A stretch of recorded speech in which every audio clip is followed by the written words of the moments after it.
live at the draft day party. We've got a great show ahead of you.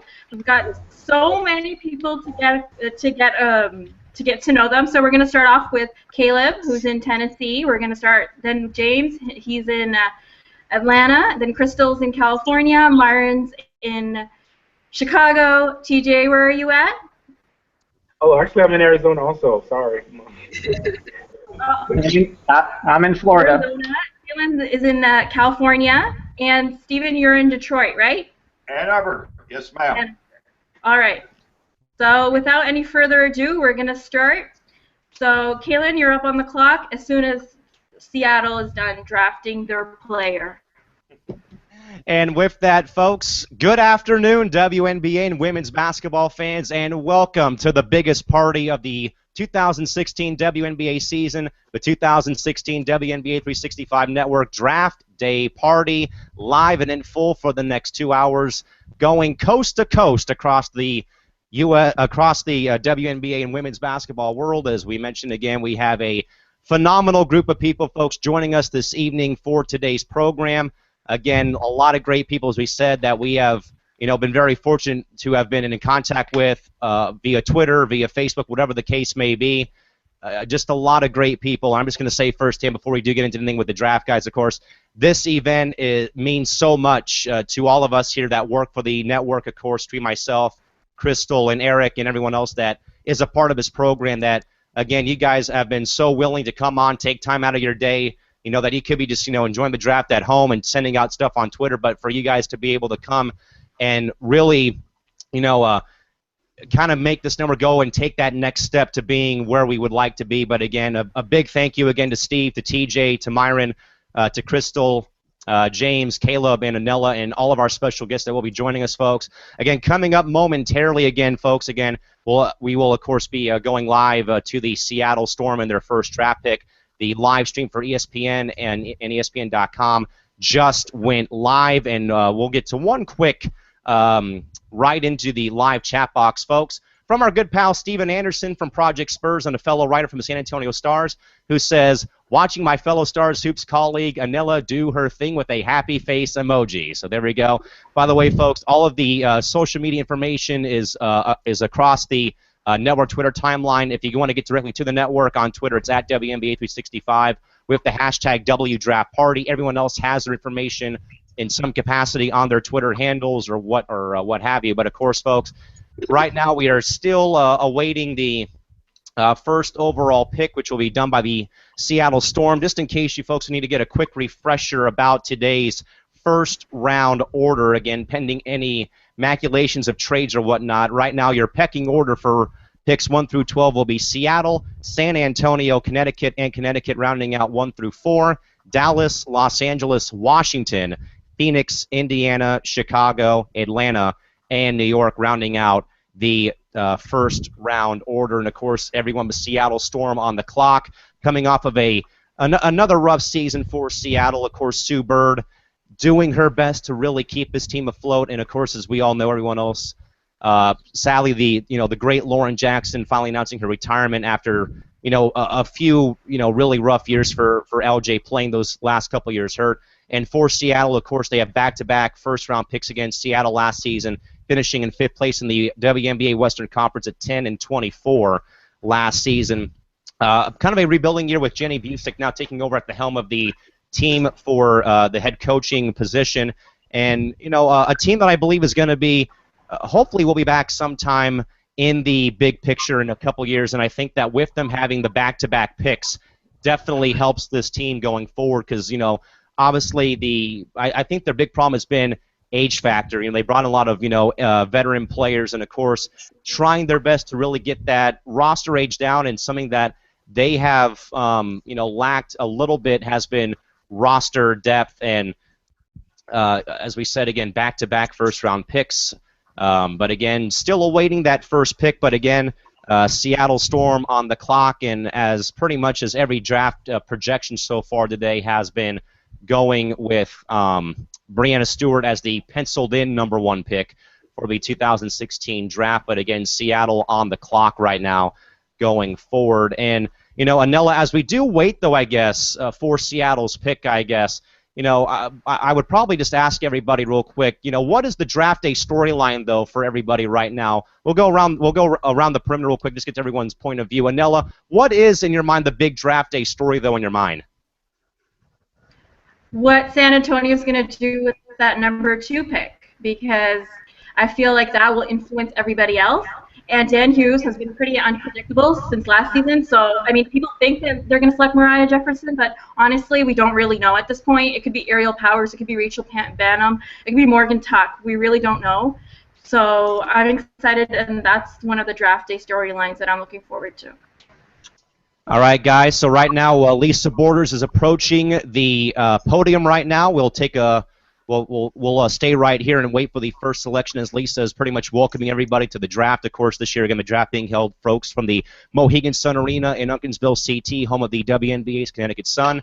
Lisa pretty much explaining the rules of how it's going to work today, of course, with the draft selections, and obviously with Lisa Borders visiting with the media earlier tonight, and a lot of great responses from some of our other fellow Twitter followers who are in Uncasville at the event this evening to really talk about and see what, and just to hear what Lisa has said. And as we said here, too, folks, back on Tuesday about how Lisa Borders, again, brought in, she brought in Jay Perry, who had been doing work for the Phoenix Mercury, the Suns, and also the Arizona Super Bowl host committee. An impressive resume, and for her being the new COO of the league, I think.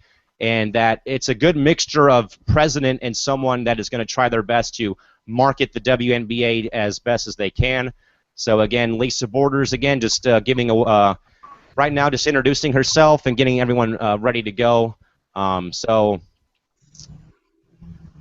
apparently there's a bit of a microphone problem as they had to bring one of the staffers to the podium to fix Lisa's microphones, apparently. So as we do still wait, Caleb, will go to you, buddy, over there, just hanging out over there. Caleb, I guess, what is your draft day storyline as we get set for the first pick of the draft?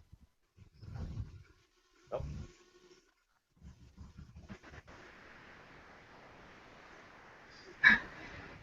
Caleb, actually, we don't have any sound on you right now, buddy, so we'll come back to you momentarily. But James, we'll go to you now real quick. Of course, James, I guess, what is the pre-draft storyline that you're monitoring right now at this point? Well, the Dream went to 6 straight playoffs, 2009 through 2014. Last year, obviously, was a little bit of disappointment. So it looks like with this first pick, we're going to see what Coach Cooper thinks is the most important thing for the Dream to do. Do we need a small forward to back up McCautry? Do we need a bench talent? Do we need point guard help? We have a lot of point guards in camp. So looking at that first pick, it's going to give a real insight as to what he thinks is going to be the real need to shore up for the 2016 season. So again, folks, James Bowman joining us today, a writer from the Atlanta Dream, and right now going back to Uncasville, folks, Lisa Borders has just introduced both Cheryl Swoops and Rebecca Lobo to the crowd in Uncasville. So apparently, perhaps kind of rekindling the past again with this being the historic 20th season for the WNBA, kind of going back and revisiting the first few picks of that very star-studded first round of the first ever inaugural draft of the WNBA again. But Cheryl Swoops and Rebecca Lobo both on stage right now joining Lisa Borders right now as she continues to sort of talk about these two players. And now Cheryl and Rebecca now to the podium as we inch closer to the first pick of the draft. And Crystal, will go to you, of course, our trusty sidekick on the network, of course, and we'll be back at 9:30 PDT tonight, folks, to recap the whole draft with the rest of our 365 crew. But Crystal, I guess, as we go to you, what is your pre-draft storyline right now as you think about it right now? Actually, I want to see what Dallas does. I'm interested to see how Dallas can, make their name in the league. They're doing well. They made the playoffs last year. I would love to see what they choose with their pick, especially from that trade that they picked up from LA. So I would love to see who they go with and what idea they're going to try to put forward on their season this year. All right, folks, so again, as we'll go back again, we're going to frequently go in and out from Uncasville, folks, again, on our live stream or on ESPN television. Again, round 1 will be shown in its entirety, folks, on ESPN2. Rounds 2 and 3 will be shown in its entirety on ESPNU. And with that, folks, officially now, the Seattle Storm are now officially on the clock for the first pick, as we were kind of going through some a few dignitaries beforehand. as well. But again, Seattle now officially on the clock to begin play here for the 2016 WNBA draft. Myron, we'll go to you now, buddy. What is your pre-draft storyline as you think about it? Kind of like all the question marks that everybody is trying to figure out. You know, where will Rachel go? What would Dallas do? What will playoff teams like LA, Minnesota do with, with their picks? Atlanta, who, all playoff-bound teams. I think, I guess the biggest thing, surrounding this is, who's basically doing their homework as far as like players that meet. So just want to see who picks who and how well they can each of these ball clubs and see how much of progress they made in that over time, especially so you kind of like will have like 2 seasons in one. All right, so now we'll go to one of our other great Twitter followers, and everyone in here, folks, is absolutely fantastic. But Steve Rice, Women's Basketball Daily, a man that has chimed in plenty of times during the course of one of our live shows on the network. Steve, what do you think is your pre-draft storyline as you think about it, big guy? I'm curious to see what happens once we get out of the first 4 lottery picks. I don't see any trade happening with Danielle Robinson out. They got to hang on to Mariah. I'm sure they've had offers for that number 2 pick. I don't see Connecticut that crazy to trade up just to get a UConn kid at number 2. They're pretty well set at point guard. So my main curiosity is, what is Kurt Miller going to do? You got a brand new coach and a brand new system and a very young, very talented roster. How is he going to? Where is he going to go at 3 and 4? We shall see. I made my request to him earlier on Twitter today. We'll see what he does. We'll see if he follows through with your request, Steve. All right, yeah. Caleb is back. No response from Coach Miller. Yeah, we'll see what happens. All right, Caleb, show us again, buddy. Again, Caleb, what is your pre-draft starting storyline for this year, buddy? Number 1 with a bullet. No. All right, so we're still having a bit of some audio problems with Caleb, but we'll get those resolved, folks. Again, we're going to be here for the next 2 hours, so hopefully we'll be able to get those fixed sometime soon, folks. By the way, we will get to a couple of our special guests coming up, folks, during tonight's program. Manila has been so kind to actually get a couple of players that are actually going to join us here live in the Hangout. We will have San Antonio Stars player Derek Ahambi and projected prospect Ruth Hamblin on, and also we will be joined by former WNBA great Chastity Melvin sometime during tonight's program. So again, we have a lot of great stuff for you folks here up until 6 o'clock Pacific. With that, folks, Lisa Bors is approaching the podium, and here's the first pick of the 2016 WNBA draft.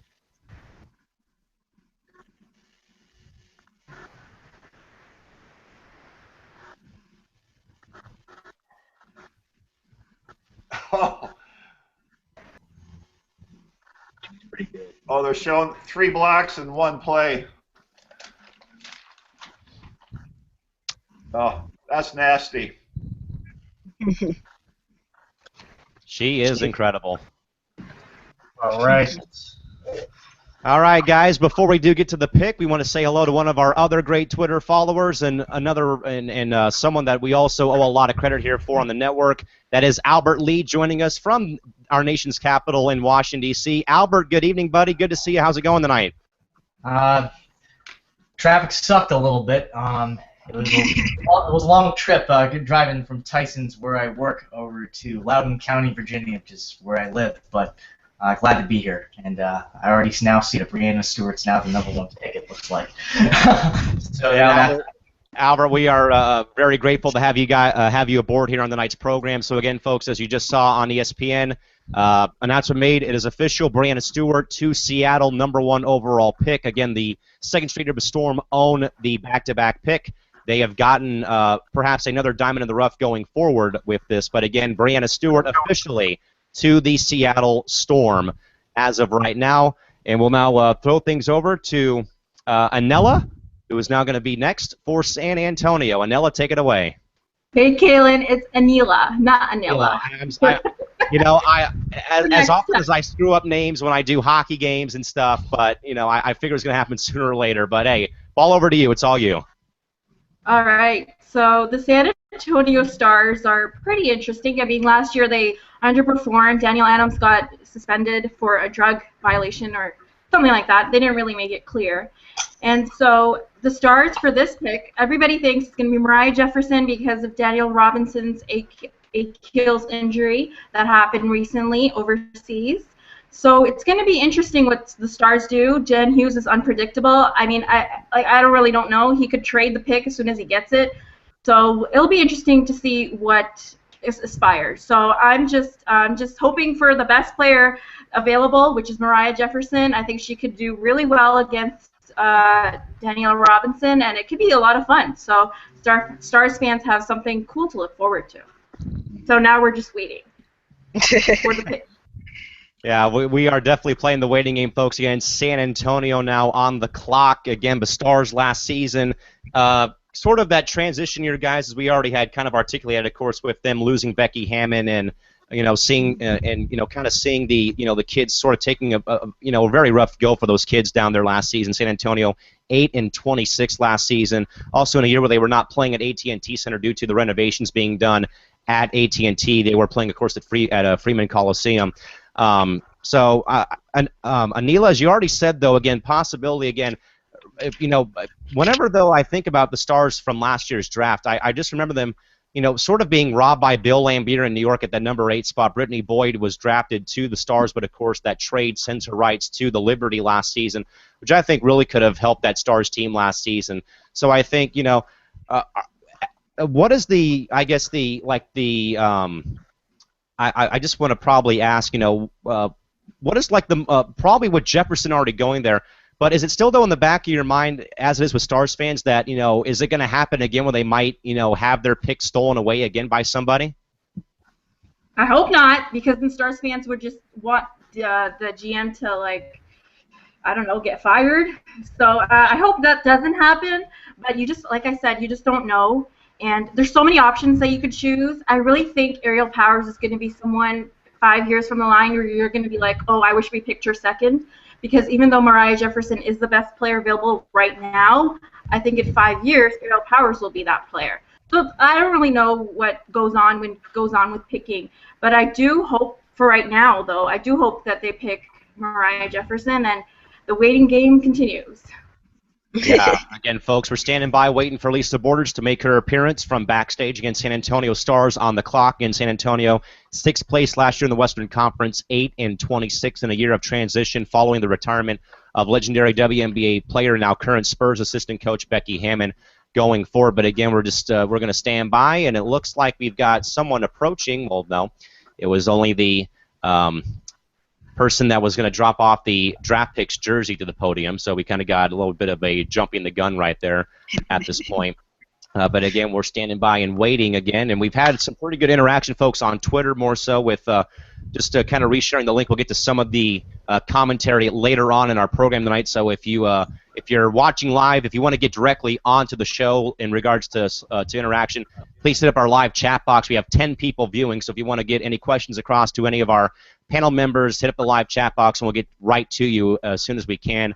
While we do have some time to kill during this, as we do have time to kill right now, as we're just kind of waiting around again with the Stars still remaining on the clock at the number 2 spot. I'd like to add that the Stars, we're going to have Derek Hamby come on right after the Stars have picked their player, and we're going to ask her opinions for everything. So that should be interesting. So yeah, folks, again, as Anila just said, we will have Derek Hamby live on the program. This is going to be our first player ever on air with us here on the WNBA 365 network coming up as soon as the Stars do wrap up their draft pick. But again, there's a lot of probably some coin flipping going on right now in the Star Situation Room as Lisa Borders has not appeared just yet from backstage. So again, we're standing by and waiting for their pick. But again, Derek Hamby from the Stars will join us following the selection of the number 2 pick for San Antonio coming up shortly. But again, to recap the first pick, not much of a surprise. We kind of figured it, but again, Brianna Stewart out of UConn at 2, Seattle at number 1, with Connecticut having picks 3 and 4. They'll be on the clock coming up next, following San Antonio. I just wanted to say the Stars have selected Mariah Jefferson, which I told you was going to happen or kind of happened. So we're going to get Derek Hamby soon. So it'll be interesting. So hold on, everybody. And welcome to San Antonio, Mariah. Yes, indeed. Again, folks, as we now will go live. Joining us right now, folks, on her way to the draft is current San Antonio Stars player Derica Hamby joining us to give us her thoughts on the star selection of Mariah Jefferson. Derica, thank you for stopping by and joining us here on the WNBA 365 network. How's it going today? Good to see you. It's going good. It's going good. So where are you exactly? I'm sorry, what? Where are you exactly? I'm headed home in Atlanta to my house. Oh, awesome. Yeah, I just got back. I did a little traveling to New York and California once I got back from South Korea. So I'm headed home now to finish out my workouts and head to San Antonio. So, Derica, how do you feel about Mariah Jefferson joining the San Antonio Stars? I think she's D-Rob 2.0. Like, I mean, they're a lot. They're very similar. Mariah can shoot from the three-point line, but their quickness is pretty similar. So I'm excited about that. So, what are you looking forward to for the 2016 Star season? Of course, for us to get better as individual players and as a team. I think drafting Mariah is a good step in the right direction. I don't think we're going to win a championship next year, but I think we're going to improve. And with K-Mac, me, and D-Rob and Mariah all being relatively young. All right. So I just wanted to ask you, how did you feel about your rookie season overseas in Korea? I was pretty impressed with my rookie season overseas. I did pretty well, and I'm just hoping that it translates back to the WNBA. I played with some great players over there, and I had pretty well numbers, so I'm excited. All right. Well, thank you so much for joining us, Derica. I know it's been a busy day for you, kind of a travel day for you, but we thank you so much, and Thank you. good luck, and have fun with Mariah Jefferson in San Antonio. We can't wait. See you Thanks, guys. Derica. Thank you. Thank you, Derica, and folks. History made Derica Hamby the first WNBA player to join us live here on the WNBA 365 network. Derica, again, thank you so much, and good luck this upcoming season. Go Stars. All right. All right, folks. So again, there's Derica Hamby from the San Antonio Stars joining us here tonight, here on the WNBA 365 network draft party. And again, should mention again just for the heck of it, but again, Derica Hamby, first WNBA player to join us here live on the Hangout. Glad to have her aboard, and again, good luck to her and the Stars for the 2016 season. As again, Mariah Jefferson from UConn to San Antonio at number 2. All right, guys. Steve Rice, you're on the clock now with Connecticut at 3 and 4. We know that you had a pretty nice little Twitter request to head coach Kurt Miller earlier in the day. Steve, you and the Sun are on the clock. Go for it, buddy. We saw you. Yeah, Kurt Miller tweeted something about 6:30 about how excited he was. You can imagine it's his first pro job.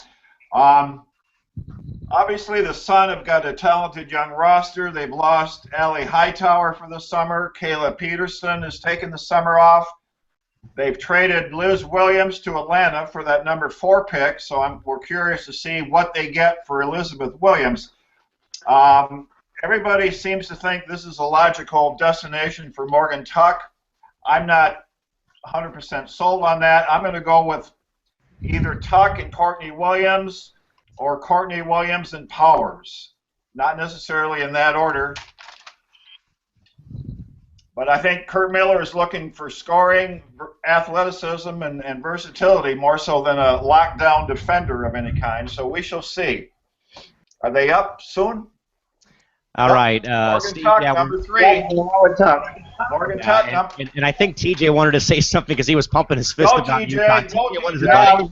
As he was saying it, they were announcing it on my TV, and it was just an exciting moment because 1, I 2, feel 3. like she's always the one that gets left behind, the least amount of attention out of the 3 of them, and I didn't want her to get picked 4th, and I don't know, it was just, I was glad that, because I had a feeling there was no way Connecticut was passing up on her, but I didn't know if they would go with their other selection at number 3. All right, so obviously with Watch ESPN again, I'm working on 3 different computers, folks. So I have the live stream behind me, so I'm a little bit behind. So that's why you heard TJ and Steve get to the pick before I did. But it is official now. Now off the clock, but back on the clock is Connecticut. So again, Morgan Tuck going 3rd overall to the Connecticut Sun. So Steve, I guess I'd ask for this question: with Connecticut having so much flexibility, with them having back-to-back first-round picks, how beneficial is this for Kurt Miller and his team going forward towards 2016? And again, you have back-to-back first-round picks this early in round 1. Well, he can't lose, basically. Number 4, he could go with Courtney Williams, who, to my eyes, is Tweety Nolan 2.0. The kid has ridiculous vertical, great mid-range game. If you want a similar tool set in a little bigger package, aerial powers, you can't lose. So it's number 4's got to be either Williams or Powers, and whoever Connecticut doesn't take at 4 is going to Dallas at 5. And by the way, folks, a good stat to know, a very good stat to know, I should point out real quick, guys, before we get back to everyone else on the fray here, from Michelle Vopel of ESPN W and ESPN Women's Hoops. This is the first time, apparently, in WNBA history in the draft that 3 players from the same college went 1, 2, and 3 in the first round. So some more history being made in the first round of the WNBA draft this year.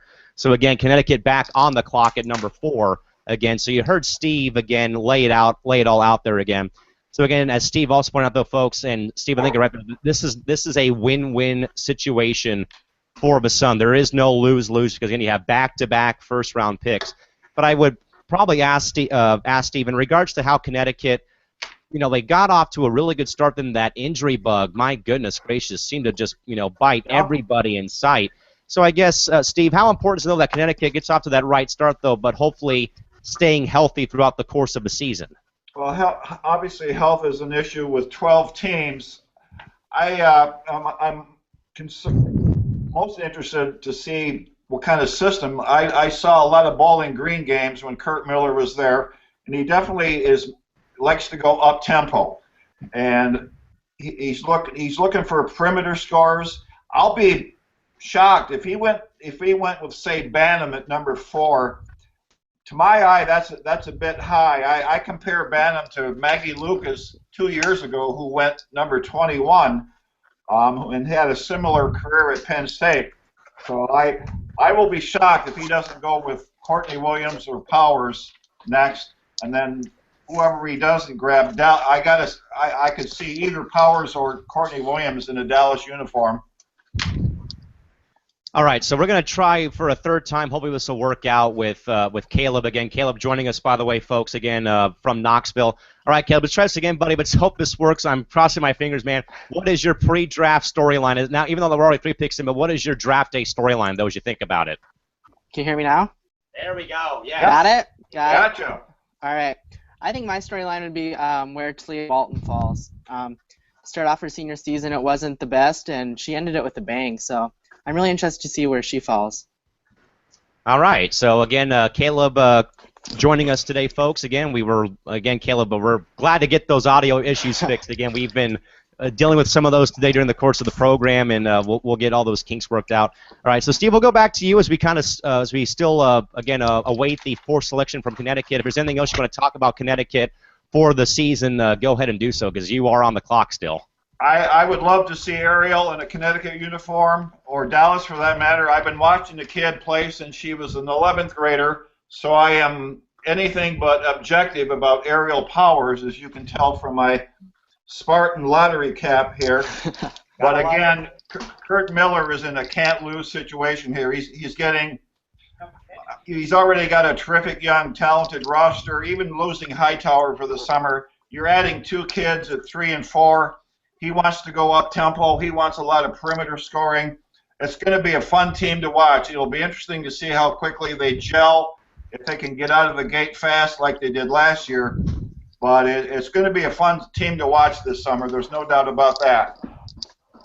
And Steve, I would even say though too that the Rachel fact Banham, that they're going to get somebody at Wnba back number as well. 4. And as you hear the announcement, courtesy of our of Steve Rice. By the way, folks, please give Steve a follow on Twitter if you have not. It's at WB Daily. Steve does a phenomenal job with reporting everything that he can from every level of college and the pros. But again, folks, you just heard Rachel Banham, a wild card as she was considered to go 5 or 6, goes 4 to Connecticut from the University of Minnesota. So Steve, with Banham going there, obviously probably a pick that was on the draft card somewhere in your opinion, but what does this move, I guess, do for CT in your mind? Well, it gives them some perimeter scoring. I could see her settling into a Vinny Microwave Johnson role for you old timers off the bench. A similar function to what Maggie Lucas is doing in Indiana. I don't know. I hate to be Debbie Downer, but I think 4 is too high for her. She had a heck of a senior year, but Kurt knows what he's doing. The good news is for 5 and 6, Dallas and LA, that leaves Williams and Powers. I would love to see Ariel in an LA uniform or Dallas. I wouldn't be surprised if this becomes a trade pick. Banham? Yeah, that somebody wanted her, that was too low to get her. Yeah, Minnesota maybe? Maybe Minnesota. I don't know what Minnesota has to give away because they're not going to give away one of their they already took a hit with Peters. Yeah. So I could see somebody lower in the draft that knew she wasn't going to be around maybe wanting her because... All right, so folks, we are through the first 4 picks of the draft to kind of get you up to speed in case you're not by the television or by the live stream. Brianna Stewart, 1 to Seattle. Mariah Jefferson, 2 to San Antonio. Morgan Tuck at 3 to Connecticut. And just recently, Rachel Banham, 4th overall to the CT Sun. We'll now go to the number 5 pick, which is the Dallas Wings, who, of course, will be in a inaugural year of transition after relocating from Tulsa to Dallas this year. And Caleb is in charge of the Dallas selection. Caleb, go for it, man. I know that we've had some problems with that internet and the sound, but I think you're good to go, so go for it, buddy. You and Dallas are on the clock. All right. Well, I'm excited for Dallas. Last year they started off 8-1. Then Diggins went down with the ACL, but they're going to get Diggins back. They're going to get Aaron Phillips if she decides to come play. If not, sit out because of the Olympics this year. But Glory Johnson will be back after she serves her 7-game suspension. And Dallas is young. They've got 3 girls that have played 8 years or more, and the rest have played 6 or less. So I think Fred Williams has to be excited about the season, and I don't think they're going to do too terrible in the league again this year. They just keep improving year after year, and they've got the 5, 18, and 30 picks, so they just have talent stacked up in it. Eventually it's going to all mesh together. And Caleb, I brought this up on Tuesday night back here on the program, is the fact that, Dallas is like – they look like they're the right mixture of veteran leaders and then young guns coming up. And I mean, with Diggins coming back to full strength, Dallas, I think, is probably right now, other than maybe Minnesota and Phoenix, could be like the 3rd scariest team in the entire Western Conference because of how reloaded that they have gotten. And the fact, though, too, if they kept Fred Williams at the helm, which normally when teams relocate does not really happen that much where they would keep the same staff in place, and for them to do that was great. We do have one question, and this is actually aimed at Anila from Sharon Shabazz, who's asking, what do you think happens with D-Rob now that Mariah Jefferson is in San Antonio? Anila, what do you think and why? I actually think nothing's going to happen right now because they still have to, because Daniel Robinson is still out for the season. So I think next year there may be a trade happening. We don't exactly know what's going to happen, but first I think they should experiment and try it out. See how Danielle Robinson and Mariah Jefferson work together. If it's not working out, then you trade one of the other. And unfortunately, I think it's going to be Danielle Robinson because with rookies, you tend to give them more time. And for Danielle Robinson, even though she's an all-star, she's probably going to be the one who's going to end up getting traded. All right, folks, Lisa Borders has approached the podium for the announcement of the 5th overall selection in the draft. This is for the Dallas Wings, again, who relocated out of Tulsa to Dallas this past offseason. And Caleb, what do you got, buddy? Who is it? Ariel Powers. Ariel Powers. All right, Ariel Powers out of Michigan State, who declared early this year, again joining Jewel Lloyd and Amanda Zowie B as the third player to leave behind a year of eligibility to go and play in the pros. Ariel Powers out of Michigan State going to Dallas at number 5, and that rounds out our top 5 selection. So it is going to be, again, Ariel Powers out of Sparty going to Dallas this season. And by the way, folks, Tulsa last year, 18 and 16 in their final year as the Shock.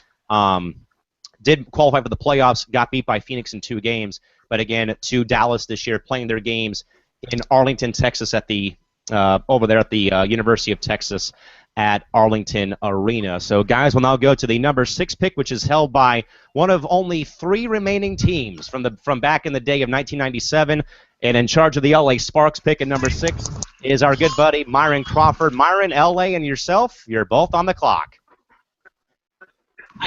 Yeah. Here is where I feel like, you got to take Courtney Williams. A lot of times when they played, against Minnesota, I think in the playoffs, Minnesota went to that small lineup, and it was like kind of just, ran up into LA a little bit. But, just imagine when you can have Christy Tolliver on one side of the court, Courtney Williams on one side, Anna Dobovic, who was a great rookie last year, and then you put whatever post combo you want down there with Gentel, NECA, or Candace Parker, and Candace is playing anywhere on the court. So I think that adds another dimension. She's also really, really, like Steve said, she's a really great player, smart player. So I feel like, she'll adjust to Brian's defensive mindset pretty easily. She's a hard worker. Like, it was a lot of times when they played UConn where you had to take her out of the game. It wasn't she wasn't going to show up. Like, Mariah had to play, or that team had to play good defense. So picking Crystal Bradford was really good as far as, like, I can see where they were trying to use her as a creator also, but I think that mid-range game, like T.D. Nolan, like you said, also, like, she's automatic. Her and Courtney Walker from Texas A&M, they have that, that should jump out on point, and I just feel like that adds another dimension that LA really didn't have, like, besides Christy Tolliver. So, you got Christy shooting the 3, you got Courtney, doing whatever she does on whatever end, that mid-range, then you got Candace Parker and NECA. Like, that's a pretty team. Now, if they could just put it together, I feel like they really can be one of the best teams in the world. So I'll go to my other network correspondent and also and a fellow LA fan as well, and Crystal Thomas. KT, obviously, we know that LA has been either between Williams or even Tiffany Mitchell, as well as has been slated to go to LA. Crystal, what do you think, though, as LA prepares to make their draft selection? Who do you think and why? I would love to see Tiffany Mitchell because LA really does need help in that guard position. They're so thin in that guard position. I don't think I kind of agree with what Myron was saying. Like, there's so many good things that LA has, but I don't think they really know how to put the pieces together. So hopefully we need a guard. Hopefully they get a guard. Hopefully Tiffany Mitchell is the one they pick. Courtney Williams isn't bad either. I just don't think LA needs to go for any more post-type players. And LA needs a point guard. They can conjure up a point guard. I agree. Courtney can play either position. She's pretty. I'm just thinking you really at this point guard that they think they can turn into a point guard. Yeah, I agree. And that's probably Tiffany Mitchell when you're looking at Tiffany or Courtney. Courtney, I think, is the better player. Yeah. But LA needs, LA is trying to make players who aren't guards, like you said, point guards, and it hasn't been working out. So LA really needs a playmaker. That's what they lack. LA needs folks, Los Angeles. LA needs to trade their pick. Again, folks, LA on the clock. They were, again, as TJ kind of got, though, to a little bit, was LA was slated to be 5th, but, of course, that trade with the Wings, of course, caused both teams to flip-flop draft positions from 5 and 6. Of course, that trade also sent Aaron Phillips and LA's 2017 first-rounder to Dallas this season, or for next year, and also Raquan Williams, who already is on the shelf for the season with a ruptured Achilles suffered playing overseas. So, again, Los Angeles on the clock. And, so, Myron, you've heard about a few other names. Are you kidding me? They pick a big, Jonquel Jones. Oh, my God. They already have so many bigs. Jonquel Jones. Wow. Did not see that coming. He doesn't play rookies anyway, so. Wow. That's pretty weird. But just like Dan, you can't count. Brian has tricks up his sleeve also, but I don't know about that pick. I feel like sometimes like earlier, like you said, they need guards. When they turned the ball over too much in that Western Conference semifinal last year, and it was like you were switching between Dallas, Tamika Johnson, and you didn't have that guard player or that combination that can settle everything down. So I just feel like they kind of, I don't know. This may be something that gotta probably watch the rest of the draft, but this is a little different.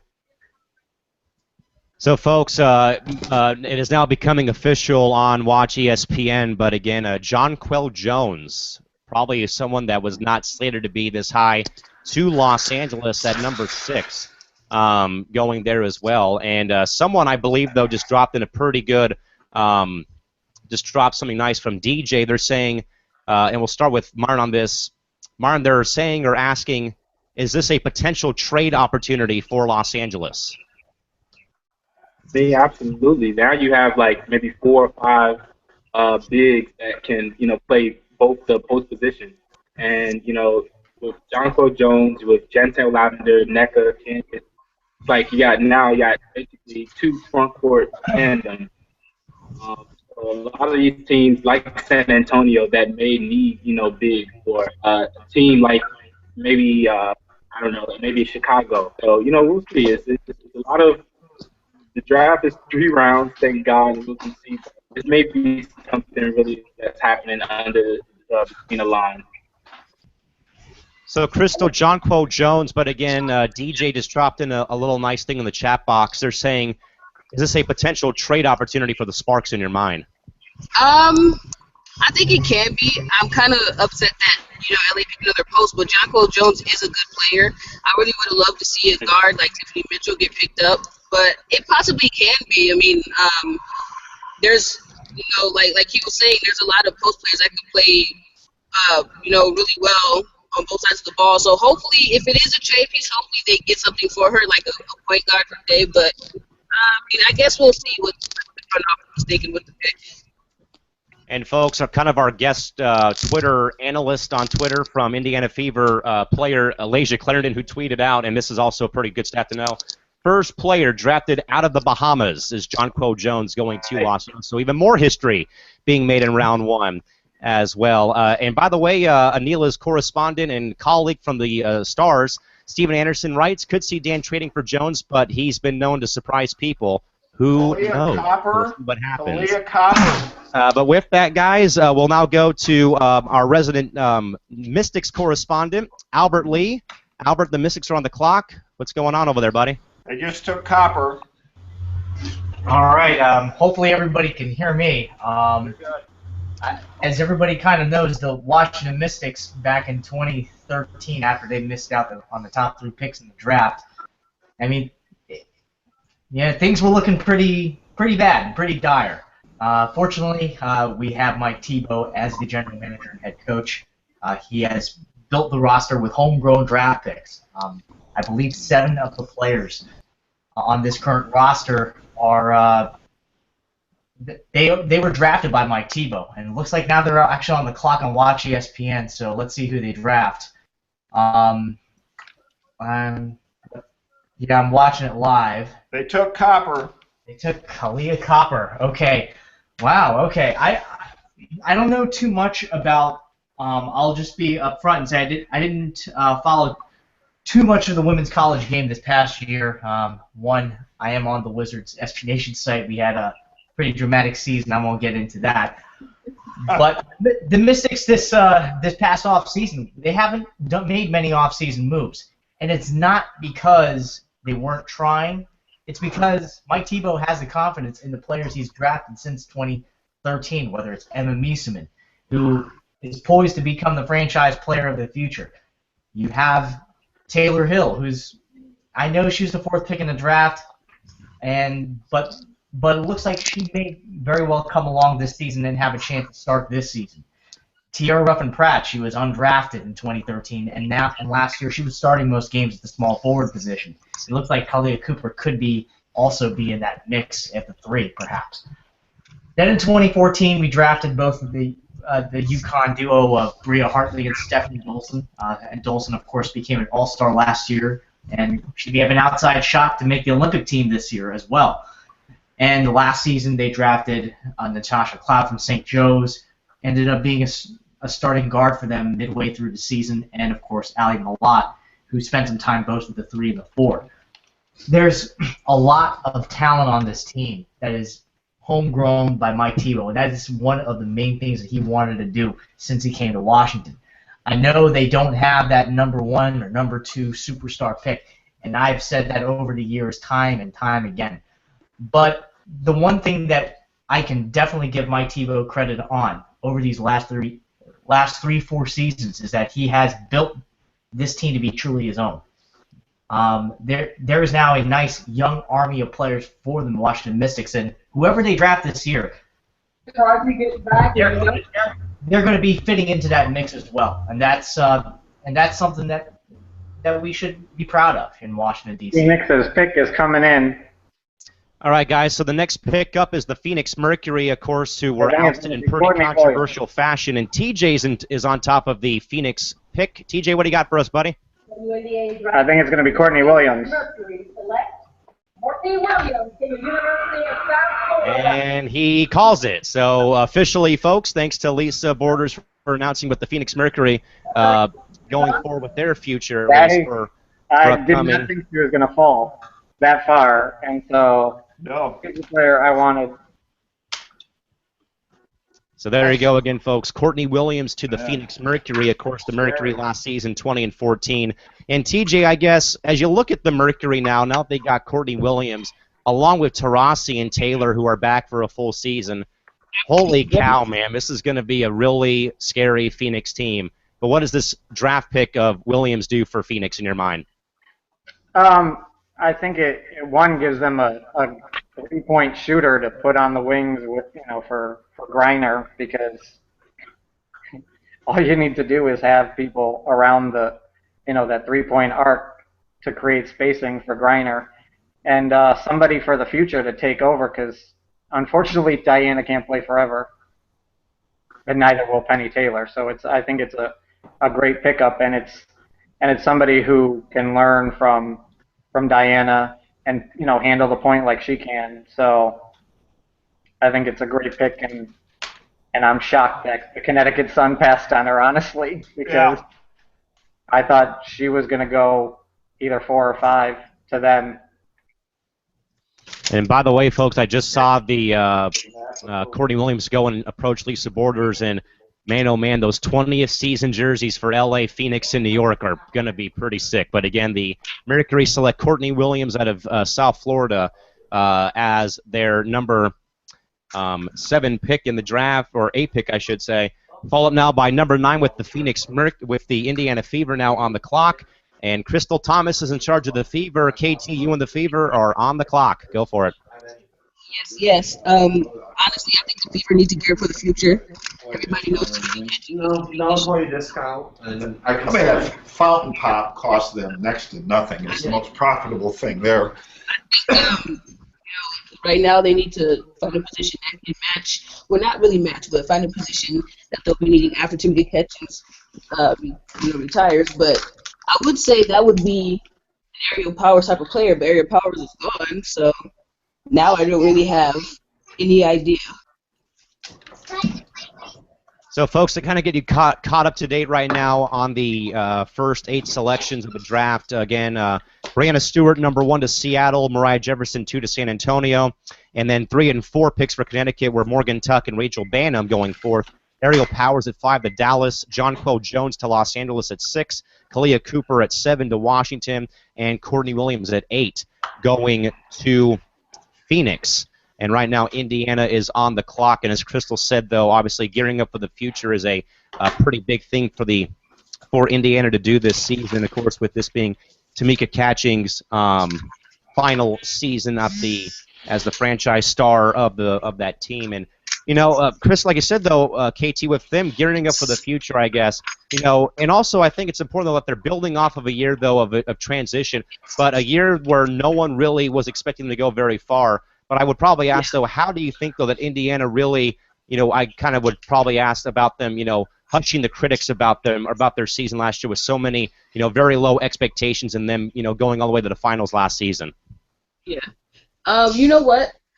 I would be one of the few that would probably tell you I didn't think they were going to get as far as they did either, and that just lets you know how resilient of a team Indiana is. Tamika Catchings led them all the way from, I don't want to say the bottom because they weren't really last, but she led them from, a pretty downward spiral all the way up to where they made it. So I think this pick will be very vital for them. Oh, and it looks like she's about to come out and suggest it right now. And as soon as Lisa makes the announcement, Crystal, you can go ahead and tell the rest of the panel and the rest of the folks viewing. Oh no, they took who I wanted LA to grab. That was a real reaction that you guys just heard from me, by the way. I didn't mean to say it like that, but oh man, LA just missed out another one. Well, you know what? I think Tiffany Mitchell will help their guard spot. Not saying there's nothing wrong with Leja Clarendon, but I think they're going to try to see how much more she can give them. I could see them possibly trading Leja, not really cutting her because you can't really get anything if you cut her, but I'm disappointed. That was supposed to be LA's pick. I don't understand. I don't get it. But, I think Tiffany Mitchell will give them some very good productivity. Probably won't be a starter just yet, but I think that she will help them in the long run. So a couple things, folks. You heard a live reaction to Crystal when something doesn't go right, when we're off air talking about important things for the show. But also you did hear, though, too, as well in that fray, that Tiffany Mitchell to Indiana at number 9 overall as well in the draft selection as well. So that is we're through 9 picks now already of this rapid-fire and fast-moving program, folks. Again, if you folks do have questions, comments, or want to get involved with our program, again, be sure to hit up our live chat box right now, because right now I really can't pull up my our network Twitter feed right now because there's been a lot of traffic going that way. So if you want to get involved, live chat box, live on the viewing page. If you're watching us live right now, we've had between 8 to 15 people watching. So if you want to get involved and ask any questions, please go ahead and do so. So now we'll move on, folks, to the number 10 pick for the Chicago Sky. We were supposed to have our other host, Eric Nimchok, but Eric is actually live at the Sky draft party, so he may or may not join us until later this evening. But with that, filling in his place is again Myron Crawford. Myron, Chicago at 10, another good season for them, and Elena Deladon. Oh my goodness, probably one of the greatest single-handed, probably one of the best individual seasons that we've seen in quite some time, from free throw efficiency to whatnot. So I guess, Myron, as you get ready to go on the clock, what do you think about Chicago? And hey, Sky are on the clock. Go for it, buddy. Ooh, well, yeah, it's unpredictable already, as you can see. Elena ended the season last year scoring 40 points. You look at that team, and it's like, again, it's a lot of guards, a lot of interchange, but I think you have to get somebody in there in the middle. Imani Boyette is still up there. Ufo got Florida State, who I think is really, really kind of like flying under the radar. Basically, that's how she moves at her side. I like her, I like Boyette. But, it's another player, that kind of like projected to go, in the second round. Courtney Walker from Texas A&M. Cappy Pondexter is playing still really well, but, she not you don't know how long she'll be there, but you got to look at her sometimes because she plays some pretty good defense. But for the most part, I definitely got to look somewhere big. Sylvia Fowles was a really, really big loss to them. Went to the WNBA finals in 2014. When they lost to Indiana, it was like, Tamika Catchings was going in there getting offensive rebounds left and right. Sylvia Fowles would have probably, snagged half of those. You got to get somebody in there. Erica De Souza, hopefully she's improved a lot. Pokey seems to be really optimistic about her, but I think they have to get somebody in there that's a defensive stalwart that Cheyenne Parker, I don't know what she's been doing as far as her off-season plans, but she looks to be, with her videos online and everything, like she's working pretty hard, and I think that she's somebody that may bust out, for a breakout year. Pokey was really high on her, that she was a surprise pick last year, so we'll see what happens. All right, folks, want to apologize for perhaps a little bit of static in the mic again. I think with so many people in that, I think audio has kind of overridden us a few times, but hopefully we got those issues fixed. A couple of comments real quick. DJ writes in saying, really wanted Cooper in Indiana, but Mitchell is a steal. Finally have some depth at the guard position. Sharon Shabazz says the Sky will go big, but DJ also says the Sky need Imani Boyette to go and fall to them at 10. So again, we'll go back to Myron and see what is occurring.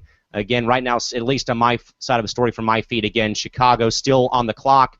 But Myron, I guess, in regards to Elena Deladon specifically, not for what's happened off the court, but I think that that her play last year just kind of speaks volumes about, her development over her rookie season until now. I mean, and probably one of the most, great, probably one of the best individual performances we've probably seen in quite some time. So it looks like we have the pick coming in. Myron, what do you got for us, buddy? Imani. Yeah, Imani's going there, and I think what she does though for Chicago immediately, that they didn't have last year is just a presence down there. Like, everybody says, well, how can she, how would she be able to take the pace of the game? How would she be able to elevate her game to adjust really quickly? But it's hard to go, just look at their team on a defensive end and not notice 6'6" play. So I think it's a pretty good pick, with the eye test. But yeah, it's to be determined how quickly she can, become a legit factor down low, because I think that she's really, really good and able to, pose a lot of problems for a lot of teams. All right, so folks, Imani Boyette to Chicago at number 10. As we round out the top 10, we only have 2 more picks left for the first round, which will be Atlanta and New York. And we'll go right to the guy that is from Atlanta, or at least writes for the Dream, I should say, for WNBA.com. That is Atlanta Dream very own James Bowman will now take over. So, James, obviously Atlanta has a lot of options. Of course, have a later pick, of course, in that trade that they had earlier on in the season last year. So, of course, James, how about your overall thoughts, though, on Atlanta's draft status right now at 11? And right now, James, you guys are on the clock, so go for it. Right. Well, I've got my little short list of draft people, and we still have a lot of great people, names that I would like to see on the Dream. Of course, Ruth Hamblin, Johnson's still out there from Baylor, Jamie Wisner from Oregon State. But last year was sort of a lost year for Atlanta in the draft. We had Sam Logic, we had Brittany Hrinko, Ariel Massengale, who is returning back to camp. She was able to play last season due to the ACL problem. But really, I've more been following Dream players overseas. I'm looking forward to Rashonda Gray, who's doing very well in the Italian league. Elizabeth Williams, who we traded that number 4 spot for. She's playing in Turkey. She's averaging almost a double a game, and Turkey, I think it's a pretty competitive league up there with Russia, in terms of what players can do. So it's going to be interesting because Hamblin, Johnson, Wisner, they all have different aspects to their game.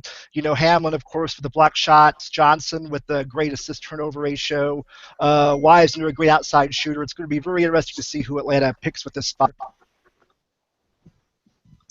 All right, so right now we're just standing by again, folks. But again, right now Atlanta on the clock at 11 again. Had a lotto pick, but again, that pick was traded away in one of the moves that they did make during the offseason, or even perhaps I think during the season as well. They had a couple of moves made that sent some picks their way as well. So, James, I'd probably ask in regards to Atlanta having some flexibility at 11 and 13 right now. So we know that we got Steve's take about Connecticut having back-to-back.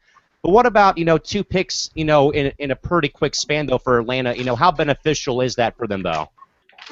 I think it's going to be pretty good because, you could to have picks that are so close together, you have a chance that you don't have to wait a long time. We also have a pick at number 16, so these next 6 picks coming up, we've got 3 of them, and we still have a lot of players that haven't been picked. We have Bulcock and Brittany Martin, Courtney Walker. It sort of gives a chance for us to sort of set the tempo as to what we're going to do. We sort of in control of at least this middle part of the draft coming up. All right, so again, folks, we're standing by waiting for Atlanta's selection. Again, they're at 11. We have the Liberty up next at 12. And that will be covered by me for the 12th pick. And again, we will, folks, coming up sometime soon within the next hour, will be potential draft selection Ruth Hamblin and former WNBA player Chastity Melvin will be joining us at some point in the next hour of our program. Again, a 2-hour special here. And again, folks, very grateful and privileged to be joined by so many of the, some of the brightest minds in women's basketball this evening on this pretty much hallmark and pretty much milestone show for the WNBA 365 network. Again, still waiting for Atlanta to make their selection. And once we do, we'll go back to James and get his take on the Dream selection. But again, we will be here again for the next hour, again up until 6 o'clock Pacific, 9 o'clock Eastern. And for you folks that will stay around for us for the recap show, that is going to be at 9:30 Pacific, 12:30 Eastern time in the morning. That will, of course, include myself, Eric, Crystal, Tanisha Stewart, and perhaps Reagan Patrick. But again, really, again, guys, I'll say it again, but again, really ecstatic, really pumped, and really, again, thankful for all you guys, again, taking time to join us here today on the program. Again, this is something that, again, we've tried to do, in recent memory. Again, was trying to get some of you guys on the program. And again, I just want to say it once more, and we'll probably say it again later on, but again, really fortunate, blessed, and thankful for you all joining us tonight on the program. So, James, has there been any sort of rumblings or anything yet for ATL's pick yet, or are we still waiting? We're still waiting. No rumbling, at all right now. I'm just kind of anxious to see what it's going to turn out to be.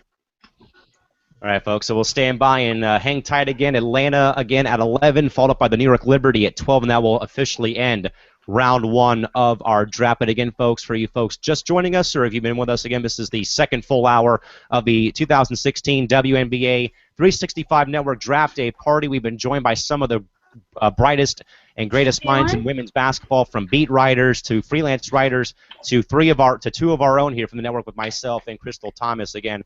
And again, these are really, folks, if you need any insight on women's basketball, these are the people you follow on Twitter. We have their information put on our graphic for the night. But again, folks, still to come sometime in this hour of the program will be Ruth Hamblin and Chastity Melvin will be joining us at some point during the next hour of our program. All right, so we'll stand by with Chas. All right, James, we're still waiting on Coach Cooper to make up his mind, man. But what do you got for us? Anything still or no? No, he made up his mind. It's just that they switched channels, so they paused it. We're now on ESPNU, so they took a break. All right, so for you folks viewing the draft live again, they have done their transition period to go from ESPN2 to ESPNU, so please flip your television dial over to ESPN2, so we'll stand by and wait. James, back to you. Anything else? West Virginia. Yeah, Bria Holmes. Bria Holmes. I didn't expect that. I really That's a great pick. Right. All right, so Bria Holmes at 11 to Atlanta, and I believe that may have been like one of the very few people that I actually had picked going in my mock draft today, or that was put on our website. So Bria Holmes to the Atlanta Dream at 11 overall, and again, thanks to James Bowman for helping us out with the draft needs of the Atlanta Dream, and now to the 12th and final team for the first round, which is the New York Liberty, which I'll be holding fort down here for the meantime. But in regards, though, guys, to, if there's the old anecdote about, you got fired on your off days, what I would probably say best describes the Liberty's off season in regards to how New York, for one, came off of a 5th place finish last season, tied for that 4th spot, losing it via tiebreaker, and yet, so first it goes with the firing of Bill Laimbeer. 1 week later, they come back and rehire him again because there was apparently no other good candidates. But yet, somehow, some way, Bill Laimbeer works magic on draft days. We talked about already with the Stars and the Liberty draft trade last season in the draft. And we will quickly, folks, break away from Liberty coverage, or we were, but Chastity Melvin came in and was probably just getting set. But again, Chastity Melvin coming up momentarily on the WNBA 365 network, as New York is officially on the clock now, folks, at 12 overall. But again, what I was going to get at, though, everyone, is how New York turned around a team that was, underachieving for the past few seasons, and and had a hallmark turnaround is phenomenal. And we will now officially break away from the Liberty real quick and welcome aboard longtime or former WNBA great in her own right as a player, and now a phenomenal talk show host for spare time, folks. Please welcome to the program one of our great player followers on Twitter and one of the best to ever play the game, Chastity Melvin, joins us now here on the WNBA 365 Network. Chas, good evening, and thank you so much for joining us here tonight on this really big Hallmark show for the network. How is it going tonight? Good to see you. Everything's going well. Thanks for having me on. Exciting night, another history-making night in sports, so it's exciting. You know, Chas, I want to kind of, just pick your brain for a bit. If you can recall back to your draft day feelings and kind of putting yourself back in the players' shoes tonight, how they are right now, of course, waiting for their name to be called by Lisa Borders or whoever it's going to be for round 2. Chas, what is the emotion like as a player sitting in the arena waiting very anxiously and very patiently for your name to be called? Because I know it's a tremendous feeling, but what was it like for you, though, sitting there and waiting for your name to be called on draft day? Well, I actually didn't go to the event. I was at home with my family because I was extremely nervous, and I had just returned from overseas. A lot of people don't remember, but I played in the ABL. So the ABL league folded, and I went overseas. And then I was really nervous about getting into the WNBA and getting drafted. So I stayed at home with my family and prayed a whole lot. I was really nervous, and my agent called me and was like, "They chose you, they picked you," and it was crazy. But my family was more. I think, for most of the players, your family is more nervous than you are because you feel like you're good enough, you feel you're confident, you feel like you should be drafted. I mean, the player sitting there feels like they should be drafted #1. So I think your friends and family are more nervous. So Chas is going to say that family and friends is more nervous than them. And Chastity, as you look over the draft so far, again, we're waiting for the Liberty right now. Folks are on the clock making the final selection of round 1. Chas, I'd probably ask for your opinion, though, on what has been, the big stories that you've been keeping your eye on, though, throughout the entire first round so far. The big story, I was just interested to see where Rachel Banham was going to go. Wow. The girl can really score the basketball, and so I was, interested in that, and interested in seeing what San Antonio was going to do, and obviously they went with a point guard. But at the end of the day, these players that get drafted, we have a very small league. Everyone knows that, and the rosters are pretty much filled. People aren't retiring, and mostly a lot of the players are going in their prime right now. They're 26, 27, 28, 29. So these girls still have to make the roster, and that's the thing that, people have to – sorry, my dog wanted to get in on the interview, but yeah, they gotta go in there and work and make the roster, and hopefully this league will expand. It's the 20th year because there's just so much talent. There's so much talent, and these girls can really play basketball, but there just aren't enough opportunity, and it's unfortunate. All right, guys, we'll open the floor now to the rest of the panel. If you have any questions for Chas, please fire away. Who's going to go first? I'll go first. Can you guys hear me? Am I being heard? Yeah. Oh, okay, yeah. So, what's up, Chas? It's me, Chris. So I have a question. What was probably the hardest thing transitioning from the ABL to the WNBA for you? Like, was the talent faster? Was it harder? What was the toughest challenge for you? The toughest challenge in professional sports is everybody wants to start and everybody wants to play and everyone is good. So you think you're really good? Like I just knew I was the best. I just knew I was the best. And you have to think that way as a professional athlete. When you get in practice, everybody is great and everybody is trying to be the best and trying to be a starter. And so that's the hardest challenge, to mentally get up and keep your confidence when someone is taking it to you and you're not using that, like taking it back to you. Like, hey, I just kicked her butt, and then she's taking it back to you. Like on a consistent level, day in, day out. And that's the toughest challenge in professional sports across the board. You can't ever let up, and you just pray you don't get injured. All right, who's next for any questions? Go ahead and fire away. Who's next?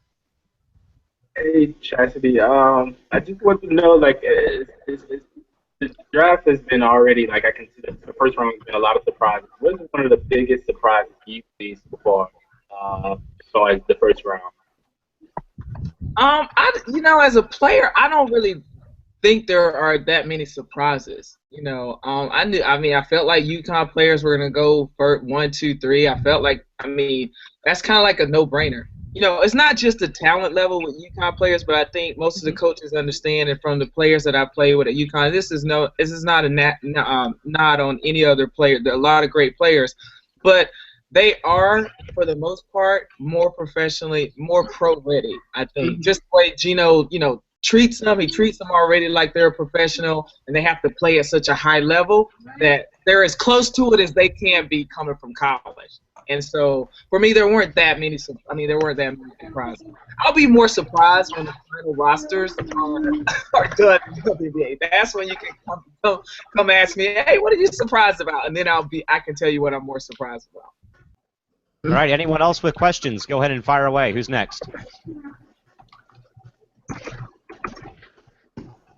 Hey, Chastity. Can you hear me? Hi. Well, I just wanted to know, can you tell everyone what you've been up to? Well, actually, transition has been the biggest game of my life since retiring.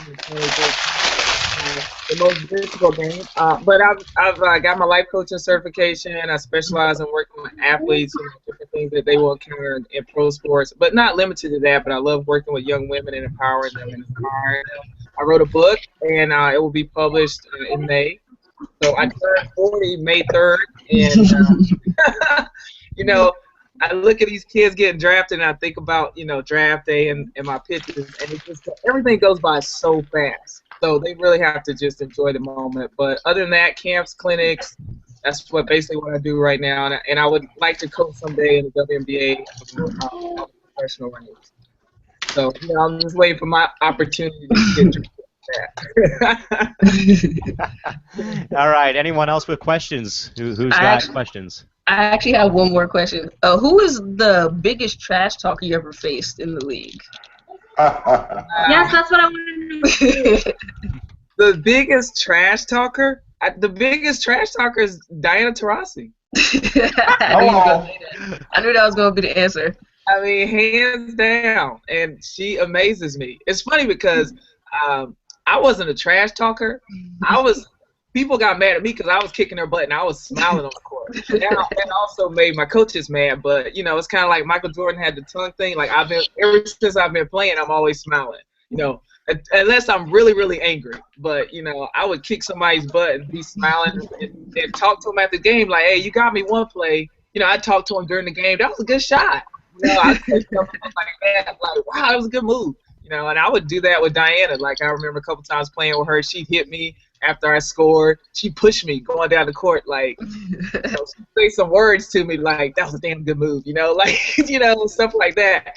And that you got to have passion when you play. You got to just take it in stride. So, and enjoy every moment, because I think that's what most players will tell you once they finish playing.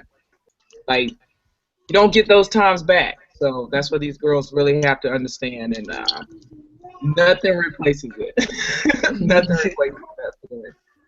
By the way, folks, a quick heads up for you right now. They are currently at their round intermission right now in Uncasville. They're taking a brief break before they resume action for round 2, and we are joined here again, folks, by former WNBA great Chastity Melvin here tonight on the WNBA 365 network. If anyone else does have questions, please go ahead and keep firing away. I'm sure that we still have a lot of time to kill before we get back on track with the draft, but whoever wants to go next, go ahead. I got a quick one. Oh, okay, go ahead. Go ahead. Go ahead, Steve. All you. Okay. I was at the Chicago game when Chastity almost lost an eye in a collision with Shamika Christen. I just wondered, is that probably the worst injury you sustained as a pro? There's a trade. That was a scary night. Trade alert. Oh, there's the trade alert. Let's talk about it. We'll get back to that injury question momentarily. We got a trade alert coming across the wire. This just came in, folks. I'm going to go and look at my other computer over here. This came in right now from the Jones, the Connecticut Sun. So here you go right now. We'll lay it up for you right now. So the trade right now is going to be Chelsea Gray, it looks like, a first-round pick next season, picks 15 and 23 for this year to Los Angeles for, apparently it looks like it's going to be the trade for Jonquel Jones and for the 17th pick in round 2. So Again, folks, let me reiterate again once more. But Connecticut and Los Angeles have done the following trade again once more. They have traded Chelsea Gray, their first-round pick for 2017, and the 15th and 23rd picks in this year's draft to Los Angeles for the rights to Jonquel Jones and LA's 17th pick in the draft. So I think this just completely changed the entire second round. So, Crystal, you're the one that broke it real quick. Let's just we'll hold our host here. Crystal, what does this move mean for Los Angeles in your mind going forward? Actually, what does it actually mean, though, for both teams going forward in your mind? Well, for one, it gives Connecticut, another talented younger player. They have a really young roster as it is right now. I think Connecticut, they got a new coach, a new system. I think they will finally be able to grow to the team they want. And for LA, they finally have a guard. I mean, that's what we all wanted here. That's what I complained about when we drafted Jonquel Jones. You guys saw my reaction. I think that was a pretty good move. I mean, Chelsea Gray's an up-and-comer in this league. I really like her game. Really good guard. I think it might work out. It looks like we also they got a 15th pick and 23 pick, and they got a first-round pick in 2017. So it was for a player and a couple of draft picks. So hopefully it works out in LA's favor. All right, I guess folks. Connecticut's going all in with Banham and Bentley at the point. Yeah. They're definitely putting all their they're putting all their eggs in the basket. But again, folks, let me reiterate one more time again before we get back to more questions with Chastity, Melvin, real quick. But again, the trade between the Sun and Sparks goes as follows again. Connecticut has traded Chelsea Gray, their first-round pick for 2017, and their 15th and 23rd picks in round 2 of the draft to Los Angeles for Jonquel Jones and the 17th pick in this round. So a lot going on. But again, we will, of course, re-update you on this when this does come to fruition momentarily. But, Crystal, you were, I believe that you were in the middle, or no, Steve, you're in the middle of asking Chas a question. Go ahead and redo that again, because I know that we had a lot go on right there. But go ahead and restart the possession here. Go ahead. It's been 9 years this fall, but I was at the Sky game at the old UIC arena when Chaz had a really nasty collision with Shamika Kristen, and I'm sure she remembers it well. Is that probably about the scariest moment you had as a pro athlete? That by far that was the scariest moment on the court, and obviously that's one of the chapters in my book. So I write about that incident, and yeah, it was just the most scary, and it was the freakiest injury ever. And I normally don't get injured, so if you were there, everybody just kept playing because I rarely ever fall down. I'm not one of those athletes that have to take time after every knock, So, like, people were like, "Oh my gosh, Chas must be hurt," And I was like, "Yeah, it was serious. It was the worst feeling ever." And just I couldn't see or do anything, so it was crazy. But fortunately for me, everybody prayed for me, and I didn't have to have surgery. The specialist was very amazed with, how I recovered. My eye was shut for 2 weeks, but so it's just one of those blessings of my career, Yeah. Refresh my memory, Chaz. I've been poking around in Wikipedia, and I was an old ABL fan. Oh, you loser? Oh no. I have totally forgotten who you played for in the ABL. Can you refresh my memory? I was the second pick by Philadelphia Rage. I was coached by Ann Donovan and Teresa Edwards. That's when I got to play with Teresa Edwards. So that I got to play with some great Olympians and pros who taught me a lot about the about the pro level, and who basically where I first realized I was nobody. The link pick is in. All right, so we have a Minnesota pick in real quick, and TJ's got that covered for us. TJ, what do you got for us, buddy? Somebody I've never heard of ever in my life. All right, so we will At least he's honest. We'll wait for official confirmation on the trade. Obviously, this is now probably going to be the rounds of either other college players or foreign players will be coming through rounds 2 and 3. But Anila, I believe you did have a question for Chastity before we had that trade come in. Go ahead and fire away. I was actually going to ask you about the trade that just happened for how you feel about it. But I think it's great, Chastity, that you came here. And I really, we're really grateful for having you on here. So It's Thank you. awesome. Thanks for having me. I mean, I enjoy this. I enjoy being around the game. I love the fans. You know, if there weren't fans, there would be no me. So, I mean, this is great. This is great for women's basketball, and I'm just like a supporter of the league and trying to get it. I want it to expand. I want women to have more opportunities and get to experience what I experienced.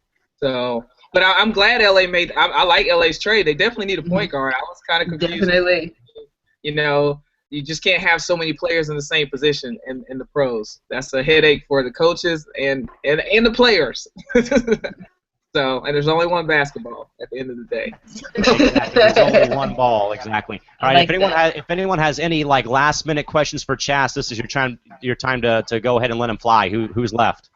I have one more. Sorry, I'm asking all the questions. Who would you say was your toughest the toughest person you had to guard in the league? The toughest player I had to guard, there was a few, but early on in my career, it was Yolanda Griffith. Ooh, yeah. I had to guard, and then towards the end of my career, Lauren Jackson gave me a fit. And just a quick funny story before I go. I just interviewed Lauren about her retirement. I'm going to actually put that on my social media soon. She talked about the time we were fighting and we were going at it. She was like, I hated playing you because you played defense on me. It was so hard to score on you. That made me feel real good because I went home tired after. I didn't go do anything before the game. I was resting up for this young lady. And so we talked about it, but I pinched her one time in the game. It threw her off. She kind of swung back, got a technical foul, and after that, that's when we became friends. She was like, I can't believe you pinched me. I said, I had to pull out all the cards. I had to do what I had to do. So that was fun. So there's a lot of different stories players have, but just interviewing her, we talked about that. At the end of my career, she was the hardest and most difficult. So I'd say Yolanda Griffith, and of course Lisa Leslie, but Lauren Jackson before I retired. So. You know, Chas, I'd probably ask real quick. I know that we're probably missing picks here and stuff again, but right now, folks, LA is on the clock in place again for that trade that we will again recap for you momentarily. But Chas, you did happen to chat with now former WNBA player Candace Wiggins just a couple weeks ago, following the announcement of her retirement.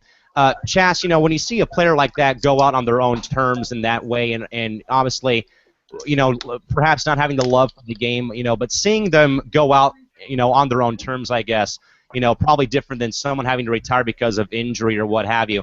You know, I'd probably just ask, though, for your overall thoughts about Candace Wiggins and even Lauren Jackson's career, though, because I know that you got to play either with or see those guys play many times. But, you know, your overall thoughts, though, about seeing Wiggins and Lauren Jackson, you know, walk away from the game after, you know, two really phenomenal careers in the WNBA.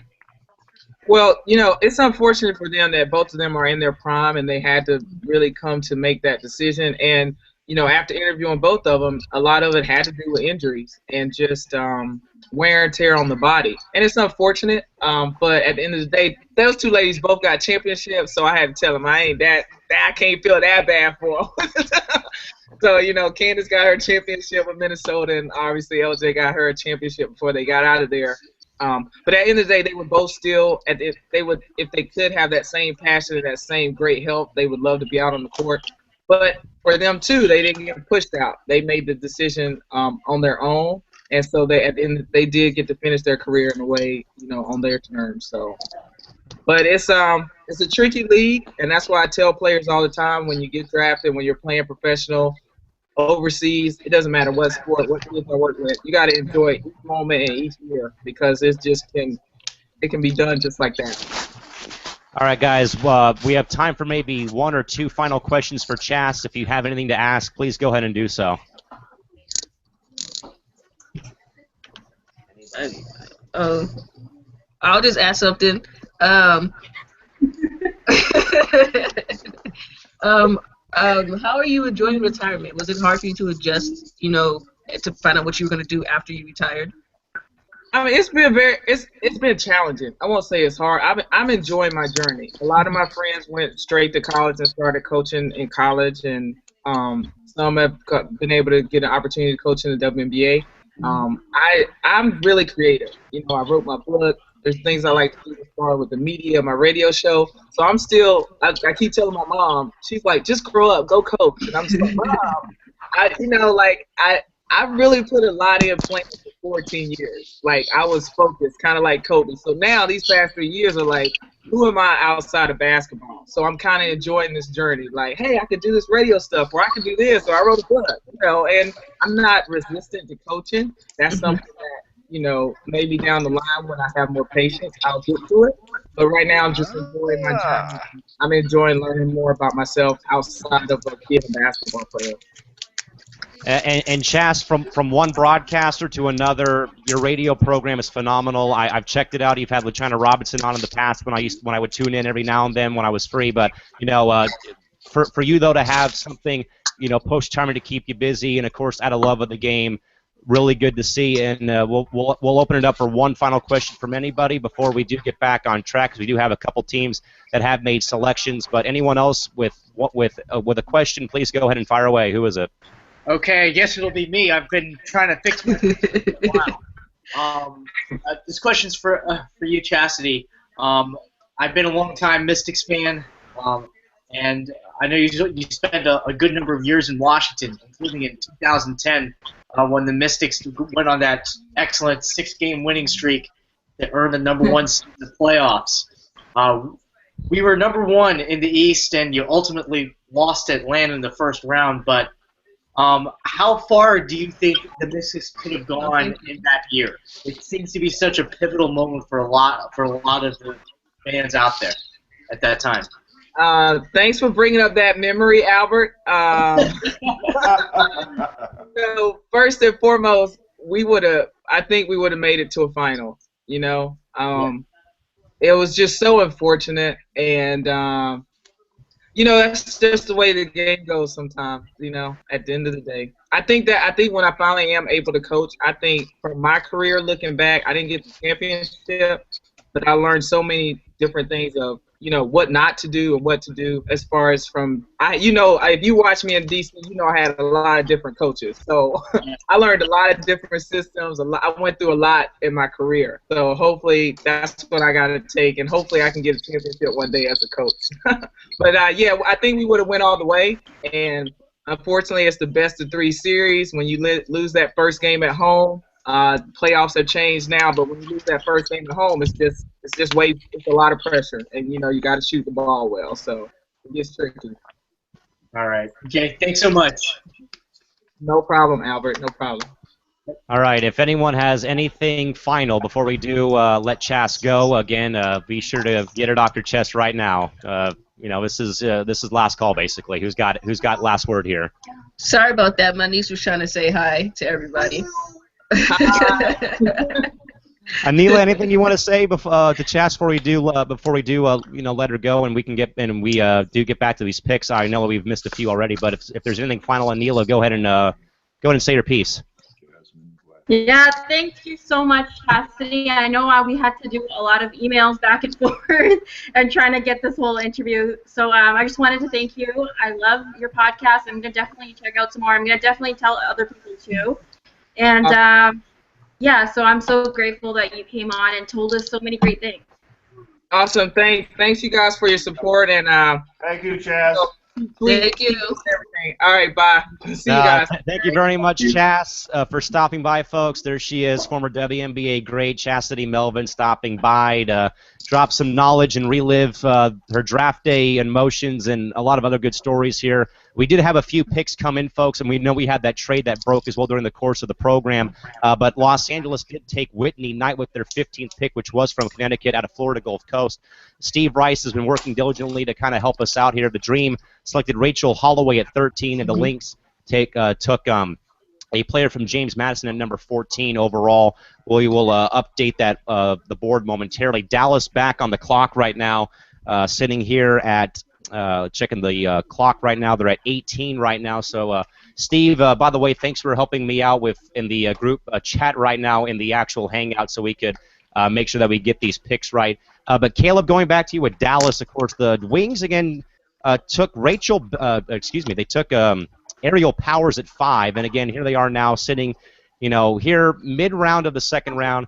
I would probably ask Caleb, what is their need right now this late, and also, by the way, you're on the clock, so go ahead and take over. Well, I mean, when you look at Dallas, they have 8 players over 6 foot on their roster. I mean, so they've got some good size. And I think they go with probably another post player. I think a power forward area is a need, but power to me is just versatile, so it's going to be interesting to see where they play her at. You have Vicky Ba, who could or could not make a roster. It's Courtney Paris, so I think there's some Amanda's Wnba. I think they just took Ruth Hamlin, is that right? No, did they? I think. Oh, they did. Actually, you're right. Sorry. Wisner and then Hamlin. Hamlin. Yeah, so Ruth that's Hamlin a good to Dallas is the official word, huh? Yay. Hey, Ruth! Yeah, Ruth went. Whoop, whoop. All right, so it is official. It is Ruth Hamlin going to Dallas, folks, at 18. I still had the I was looking at my Twitter timeline to get the update on my other laptop behind me, but I still had the trade that was made earlier on put in place. So again, Ruth Hamlin, as of now, slated to Dallas right now at 18. Mystics back on the clock right now at 19. We'll go back to Albert Lee again, folks, joining us again this evening, kind of to join us as well. So Albert, again, you see the Mystics again taking Kalia Cooper at 7. Albert, I would probably say to the same question as we just posed to Caleb, I guess. What does the Mystics need now as you look at things, this late in round 2 now? What is Washington, in your mind, what is their best option right now for them this late in round 2? Pretty much, as I said even before the 7th pick, the Washington Mystics, they have depth at every position, whether it's point guard, shooting guard, and the posts especially. You have Stephanie Dolson and Emma Mieseman starting. You have Kia Vaughn and LaToya Sanders backing them up. And we didn't even get to Tiana Hawkins, who missed last season due to pregnancy. And you have Ali Malat, who was the 8th pick in the draft last year. The biggest positional need for the Mystics is small forward, but they can go in a couple directions. You could go a little small and have a 3-guard lineup. You could perhaps move Ali Malat to the small forward position, which they did at times last year. Or you could even have Emma Mieseman play a little bit at the 3, because she has long-range shooting now in her game as well. To me, I think at this point, the Mystics should just select whoever the best player is available. I don't think that they have to necessarily say, oh, yes, we need this one player. At this point in the draft, it's just about selecting the best player who has the biggest chance of contributing to your team down the road. And let's see how everything shapes out during training camp in a couple weeks. So again, folks, Washington on the clock, followed by Phoenix, Indy, Minnesota, and Los Angeles. From Connecticut again at 23. Again, that trade again earlier on that kind of threw us for a loop because we were in the middle of our interview with Chastity and Melvin. But again, Los Angeles acquired the I'm going to get my notes here again. That is LA getting the 23rd pick and also as well getting Connecticut's 27th pick as well in the draft. But again, so Ruth Hamlin gone to Dallas. She will be joining us here on the program very, very soon once she finishes all of her post-draft interviews and her media day / podium photos being done so far. And again, folks, just want to quickly take a moment here. We've had a very good, not only good chat box, folks, but really good viewership today. We've had between 10 to 15 people watching our live stream, and normally we don't stream this early in the day. So, this is obviously a good stepping stone for us. But again, for a full recap, folks, of the draft, again, that'll be at 9:30 Pacific, 12:30 a.m. Eastern, back here with the 5 members of the WNBA 365 Network broadcast team, myself, Crystal, Eric Nemchuk, Tanisha Stewart, and perhaps Reagan Patrick will be joining us again to recap the full draft before we do sign off for the weekend. And come back and see you folks back here on Monday night. And again, once more, again, we've had a very good, not only good chat box, folks, but really good viewership today. We've had between 10 to 15 people watching our live stream, and normally we don't stream this early in the day. So, we've had a very good viewership today. We've had between 10 to 15 people watching our live stream, and again, for a full recap, folks, of the draft, again, that'll be at 9:30 Pacific, 12:30 a.m. Eastern, back here with the 5 members of the WNBA 365 Network broadcast team, myself, Crystal, Eric Nemchuk, Tanisha Stewart, and perhaps Reagan Patrick will be joining us again to recap the full draft before we do sign off for the weekend. And come back and see you folks back here on Monday night. And again, Had a lot of really good people in this hangout. Again, we've got Albert Lee and Anila Khan. So many great people, folks, to join us tonight. They've, again, taken time out of their days to join us here on the program. So, again, Washington still has not made their selection, at least what I've seen on the Watch ESPN podium cam on the actual live stream so far. And, again, guys, tell you what, real quick, before we get back to the draft, Anila, again, you were the one that organized this event. We've been able to have Derica Hamby aboard. We've been able to have, Chassie Melvin on. Then we got Ruth Hamlin coming on. Tell you what, I give you a lot of credit for organizing this event for us more than anything else, Anila. I mean, like I said, this means a lot to all of us personally as as women's basketball fans. And again, it means a lot though to us as well from here on the channel, as we do in fact have the pick coming in. It looks like. Albert, what do you got for us about the Mystics and their selection? Let's see, who do they select? Because I'm on the Xbox. Leah Daldera. Jill! There we go, Jill. Oh, Jillian Elaine? So that is Jillian Eileen. That is Crystal Really Thomas's former AAU teammate in Southern California, folks, going to Washington at 19 overall out of Oregon. Phoenix. My bad. I'm sorry. Oh, okay. I'm sorry. I just got excited because I saw Jill's name. I'm sorry. That's my bad. So she got a little excited there. So was that Eileen to Phoenix or to Washington? I kind of got a little bit confused there. To Phoenix. To Phoenix, yeah. I just got excited because I saw her name. I'm so sorry.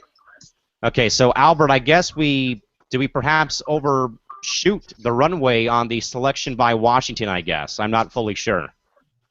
Oh, let me see. Well, it was Jillian Elaine just went to. She was pick number 20, and the Mystics. Who did they select?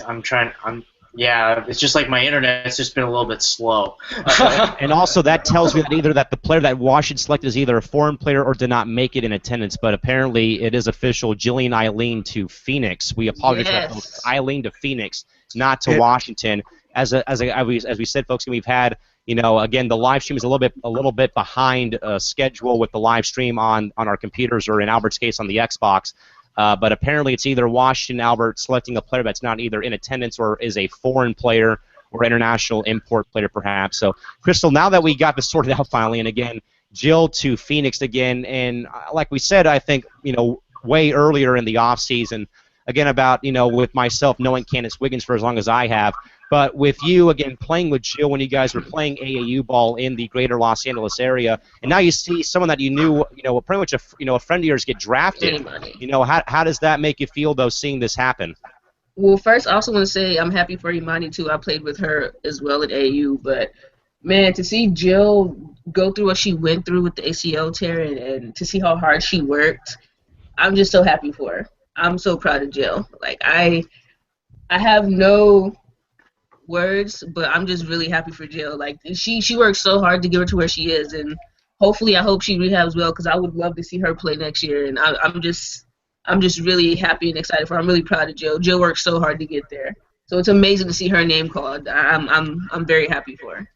Okay, folks, so to kind of refresh real quick, we apologize that we've kind of been a little lately with these picks, but again, it's second round and third round right now, so again, a lot of players aren't in attendance, and they're really brief conversations and folks who will break away. We are now joined in the hangout here by now Dallas Wings draft selection at number 18 overall in the second round. Former Oregon State Beaver standout Ruth Hamblin joined us here tonight. Ruth, first welcome and congratulations on being selected to Dallas.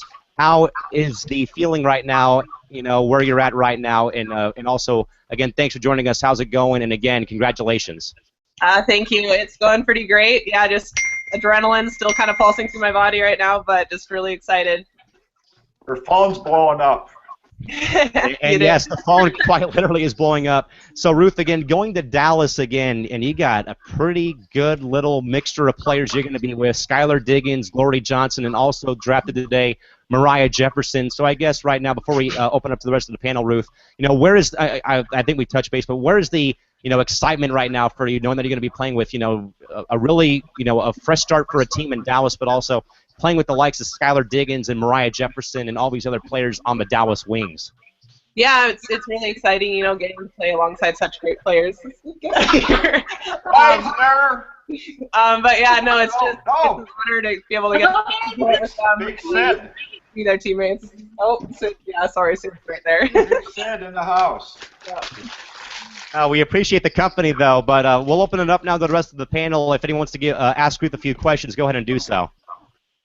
Hey, Ruth. Hey. Anila, go I ahead. just wanted to say that. And as a Canadian, I'm like bursting with pride right now. So, yeah. Thank you. Yeah. So congrats on going to Dallas, and have fun there. Thank you. Hey, Ruth. Congratulations anyone on the Final else? Four run. Thank you. Well, how do you see yourself? You're going to the Western Conference, and you see different teams that have big time players. How do you? Is that something that you're looking forward to? Probably playing against them, learning from them, and just being in the league, I guess, and going up and with the best players in the world. Sorry. It really broke up there. I couldn't quite hear what you were saying. Oh, I'm sorry. No, I'm just saying. So you're being drafted to Dallas, who's also in the Western Conference. And you look at the teams, and they have a lot of great post players.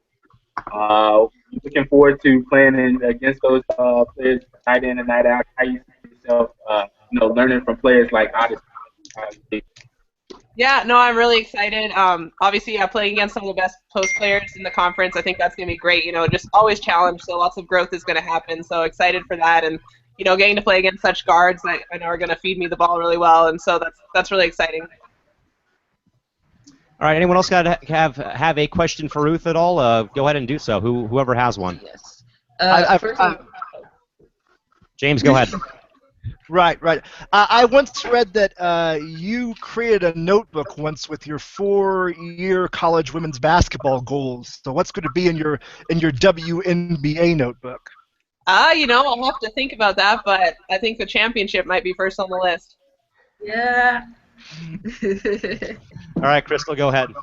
I just want to say congrats first, Ruth, on being selected. How did you feel when you got your name called? Were you nervous? Were you kind of finally, what were your feelings? Oh, well, it's kind of weird. So I was super nervous, obviously up until that point, and then the feed we were watching, it was an ad break, and we came back and just saw the screen, and then there were me and Jamie's names, so we're just like, oh my gosh, wait, it happened! So it was just kind of crazy, we felt like we were behind, but yeah, it was a thrill. All right, who else wants to ask away? Go ahead and do so. Anybody?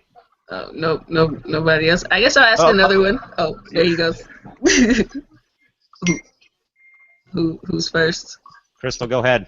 Yeah, go ahead. So what are you most excited about going into training camp? Are you excited about, getting to meet these fabulous new players of yours, or is it just the whole process that you can't wait to get to? Yeah, I think it's the whole process. This is all just so new for me, so every little piece of it's going to be exciting. But, yeah, just excited kind of for the big picture, just to get training and kind of get to this new chapter of my journey. All right, guys, it appears that Ruth is just getting bombarded. We got time for maybe one or two more questions. I'll let her go because I know she wants to go celebrate. But whoever has questions, go ahead and do so. Oh, sure. Let me see, James, do you have one? Or do you want... No, go ahead. Go ahead with yours. Albert, go ahead. Okay. So Ruth, congratulations on being drafted by Dallas. And my question is in regard to how Oregon State advanced to the Final Four, since in women's college basketball especially, it seems to be the stereotype is that it's the same teams every single year, whether it's Connecticut or Stanford, Notre Dame, etc. So how do you think the game is going to be changing for the future? Because this year we saw 3 teams that advanced to the Final Four that many on the surface didn't expect to, whether it was Oregon State or Syracuse or the University of Washington. And we had 2 Pac-10 schools actually advancing to the Final Four too, which is not Pac-10, that's Pac-12. How does that feel for you since you were part of that? Yeah, you definitely just see, I think the level of women's basketball is rising as you're getting more talent and just kind of the parity. You're starting to get more of that with, upsets happening more frequently, and especially I know the program that Coach Rook's building, like it's a fairly young program since when he started 6 years ago, and so he's kind of like it's a new kid on the block, but the way he builds teams and continues to build, especially Oregon State, I know that it's going to be a program that's kind of among those names that's in the top just with the level that he holds himself to and the people that he surrounds himself with. Okay. All right, guys, we got time for one more question. Who wants to take it? And if you want to take it, go ahead and do so. I think I'll go ahead and ask it here. You mentioned that the hard part of the college women's basketball game was adjusting to the strength and the speed of it. How long did it take you to adjust to the strength and speed of women's basketball in college? I think it was probably about either late freshman year or like in that transition between my freshman and sophomore year. Obviously, just having that year of kind of beating bodies against these really talented and fast players, learned a lot. And definitely had to play catch up in a lot of regards. So I think by the time that first kind of 8 months was over, I had really transitioned and kind of was into the rhythm of it. All right, Anila, anything else you want to ask before we do let Ruth go? Well, I just wanted to say thank you so much for coming on. I know it's been a pretty busy evening for you, and I know you have a lot of celebrating to do, so I'm going to let you go. And thank you so much for coming on. No problem. Thanks, guys. Take care. Congratulations. Thank you very much again, folks. Ruth Hamblin going to go celebrate, drafted in the second round, 18th overall by the Dallas Wings. And again, Ruth, good luck to you. And again, congratulations and best of luck to you in 2016 and going forward. Thank you. All right, so guys, again, we have a few more picks coming across the board, but more so, again, a lot of the second-round picks and third-round picks, again, are either players that did not make the draft or, again, were from Oregon or international players going forward. So a lot has transpired during this time. But again, thank you very much, by the way, to Derek and Hamby, Chastity Melvin, and also a big thank you as well to Ruth Hamblin for literally coming on mere moments after being selected in the WNBA draft and joining us here tonight on the WNBA 365 network. Steve, we're going to go to you real quick because I know that you've been on top of this real quick. So we've been monitoring a lot of other things. Steve, can you kind of give us like a brief little up-to-date recap of what we've missed so far for the draft in round 2? Well, I've been trying the WNBA so-called live board and the Twitter feed is not what I would call real time. I've got Rachel Holloway, a post player from Rutgers, going to Atlanta at 13. Jasmine Gwathney, not a big name, but a very talented player. From James Madison, going to Minnesota at 14. 15, the Connecticut pick that now was LA's is Whitney Knight from Florida Gulf Coast. A 6'3" player who can do everything. Sparks are going to love her. And I've got Atlanta at 16 with Courtney Walker from Texas A&M. LA at 17, I have not found yet. We've got Ruth going to Dallas at 18. I missed the Washington pick at 19, and we've got Jillian Aileen to Phoenix at 20. So I'm missing 17 for LA and 19 for the Mystics. Yeah, I got number 19 for the Mystics. They selected Leah Galdera from Washington. Well, she was at Washington State this past season, but a couple seasons ago. Cool. She was scoring 20 points a game in her junior season, and she actually went pro. Yeah. To pursue a career over in Europe. I like it. Mike Tebow is certainly a guy who likes scouting players who are playing internationally. Galdera she's from Hawaii, but by playing but it just shows you that how much Tebow invests into the international game. He travels internationally to see how players are doing, and and Galdera is actually doing very well for her European team. When I was just looking at the stats, fortunately, it's not like we can see everything they do over out there. Have you read it? Do you know much about that Greek girl they signed? I can't remember her name. I believe in February they did sign a player. I forget her name, but yeah, from Greece. But yeah, they did sign someone from out from Greece. And she's out for a training camp contract, if I'm not mistaken. Yeah. All right, so I was just checking my Twitter timeline, guys. I think we may have gotten to a few of these, perhaps, but I think Steve also caught us up, too, on a few of these as well. But Los Angeles at 23, this one just came across from the LA Sparks Twitter account. They selected Brianna Butler out of Syracuse with their draft selection at 23. Cool. So we will, again, we're trying our best to keep them up to date, and we only got about roughly about 10 minutes left. We're going to be signing off for this year, it looks like. So we will, again, stay with you as long as we can. And just coming across the wire from Tanya Olick, from @TOlick on Twitter, Atlanta selects Nia Johnson from Baylor at 28th overall. So, James, with her now going to Atlanta, what does that move do for the Dream going forward in your mind? Nice. No, wait a second. I've got Holloway and I've got Walker. Who's the other Atlanta player? The one that I just saw come across my Twitter Rachel timeline Holloway is from Rutgers. Nia Johnson to Atlanta at 29. Oh, okay. So yeah, I liked Nia Johnson a lot. I mean, she led the NCAA in assists last couple of years. She has the best assist-to-turnover ratio in the NCAA. I wanted to see the Dream pick her up. Lieberman Award finalist. She comes from a team with a good defensive mindset, and I know that Coop, loves defense, so I'm very happy to see us pick her up.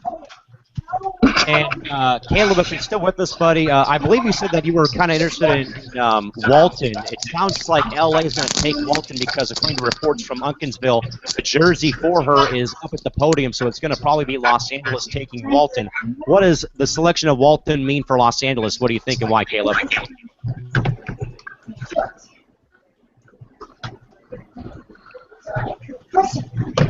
Right, so I think there's a minor delay with Caleb. Crystal, what do you think, though, with, again, potentially Walton going to Los Angeles at, this is pick number 29 right now, it looks like.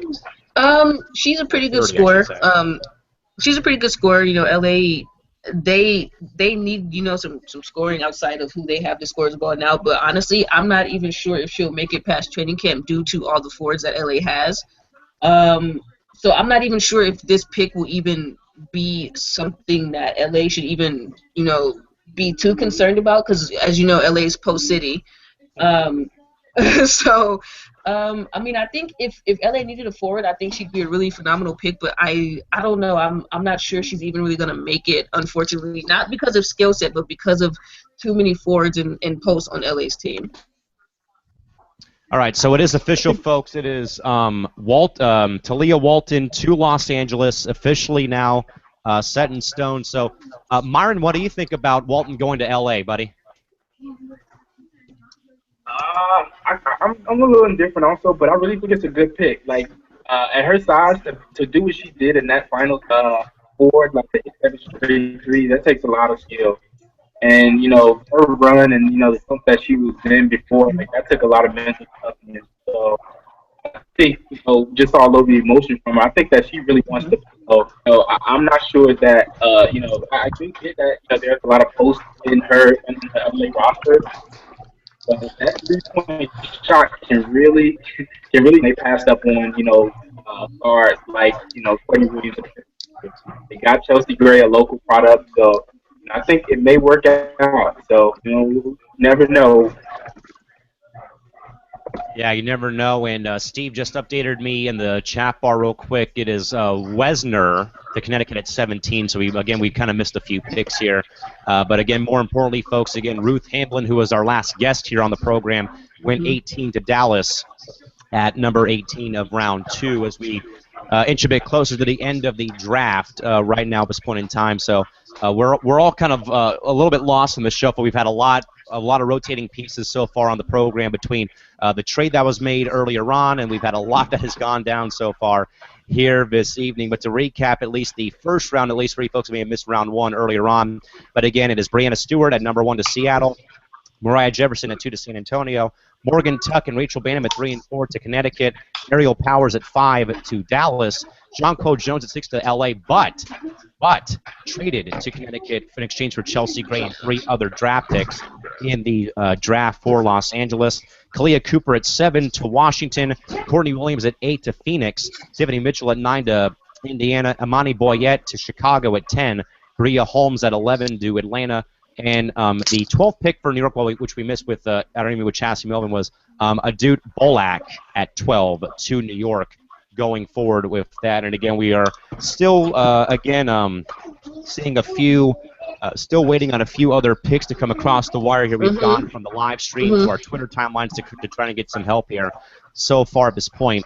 But from what we have gathered, at least, looking over notes here, it looks like Dallas at 30 is on the clock here for round 3. So we're pretty much almost out of the woods here to wrap up our coverage. We have the Dallas pick right now coming across here on the Watch ESPN live stream on the computers back here. And as soon as we find out, it is going to be checking the timeline. It is Shakina Richardson from Seton Hall at 30 to Dallas going forward. And again, a player not in attendance tonight, but again, she is announced at 30. Going to Dallas and Washington, we assume and believe will be on the clock here at 31 for round 3. So Albert, Washington, again, as we have talked about, it seems like we've come back to you again. Kalia Cooper at 7.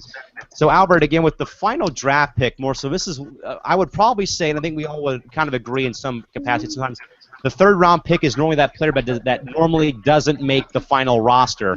But Albert, I guess as we kind of look, and it looks like the pick is already in for the Mystics here at 31.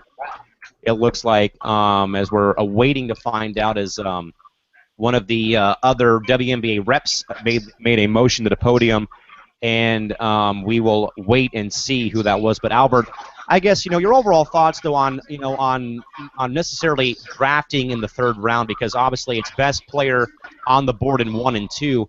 But I guess Albert, how does Mike Tebow kind of go about his strategy for round 3? In your mind. I know I'm sounding like a broken record, but again, once you start getting into the third round where players are not expected to make it past training camp, you go with the player who is the best player available, but I'll add one more kink into the system. It's going to be the best player available who could help your team in a pinch. Should the Washington Mystics be in a position where they have a lot of injuries, selecting that third round pick who gets cut, that player may be one of the first few players that you select and call and say, hey, we need you on a 7-day contract. That's kind of the thing that it wouldn't be just the Mystics, but multiple teams may be looking for that when you get to these later rounds. It's not just the best player available in a nutshell. It's also players who can fit into your system right away if you were in an injury emergency situation. May not sound so great to those players who get drafted, but for the teams that are drafting, it could make a difference for them. All right, folks, getting caught up on another pick that we missed, but I believe Steve actually updated us during this point in time. It was the Stars picking Brittany Martin out of Oklahoma State going to the Stars, and also just across the wire real quick as well, the Mystics selection at 31 was Denasia Grant from St. John's going to the Mystics at 31. We're now on the clock with Phoenix at 32, who in round 2 selected Jillian Eileen out of Oregon with their second round selection.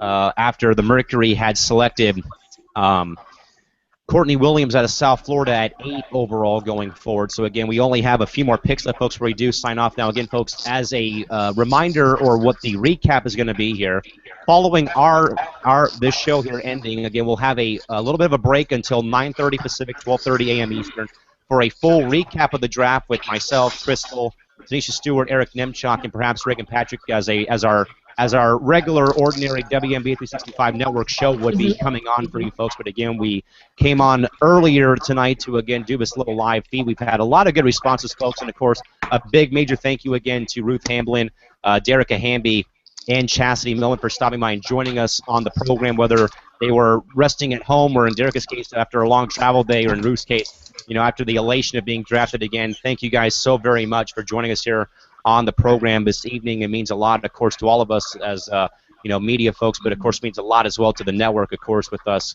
trying to continue growing this thing to continue to be recognized and do our part to help improve WNBA media coverage as well. So, folks, we have Phoenix on the clock. We have Indiana, Chicago, Minnesota, and New York all left. And we have the Mercury selection coming in right now as, again, a WNBA front office member makes their motion to the podium and announces the pick. We'll have that for you once it becomes available on Twitter, or Steve will shoot it over to me in our group chat.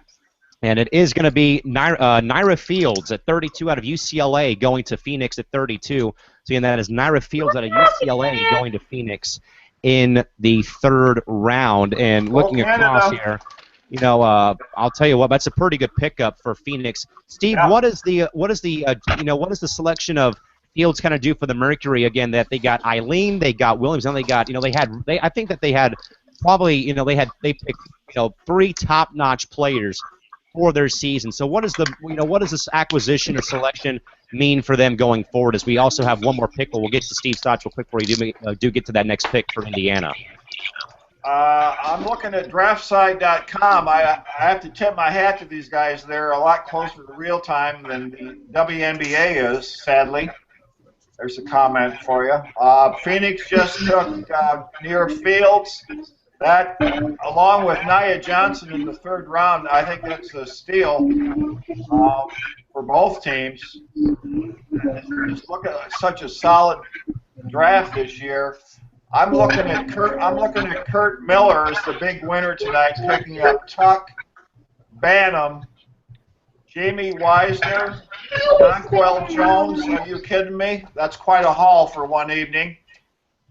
And like you said earlier, Phoenix just gets scarier. Courtney Williams. Jillian is an investment for next year, obviously. I like what Mike Thibault did as well. It's I'm looking up and down the list so far here. It's there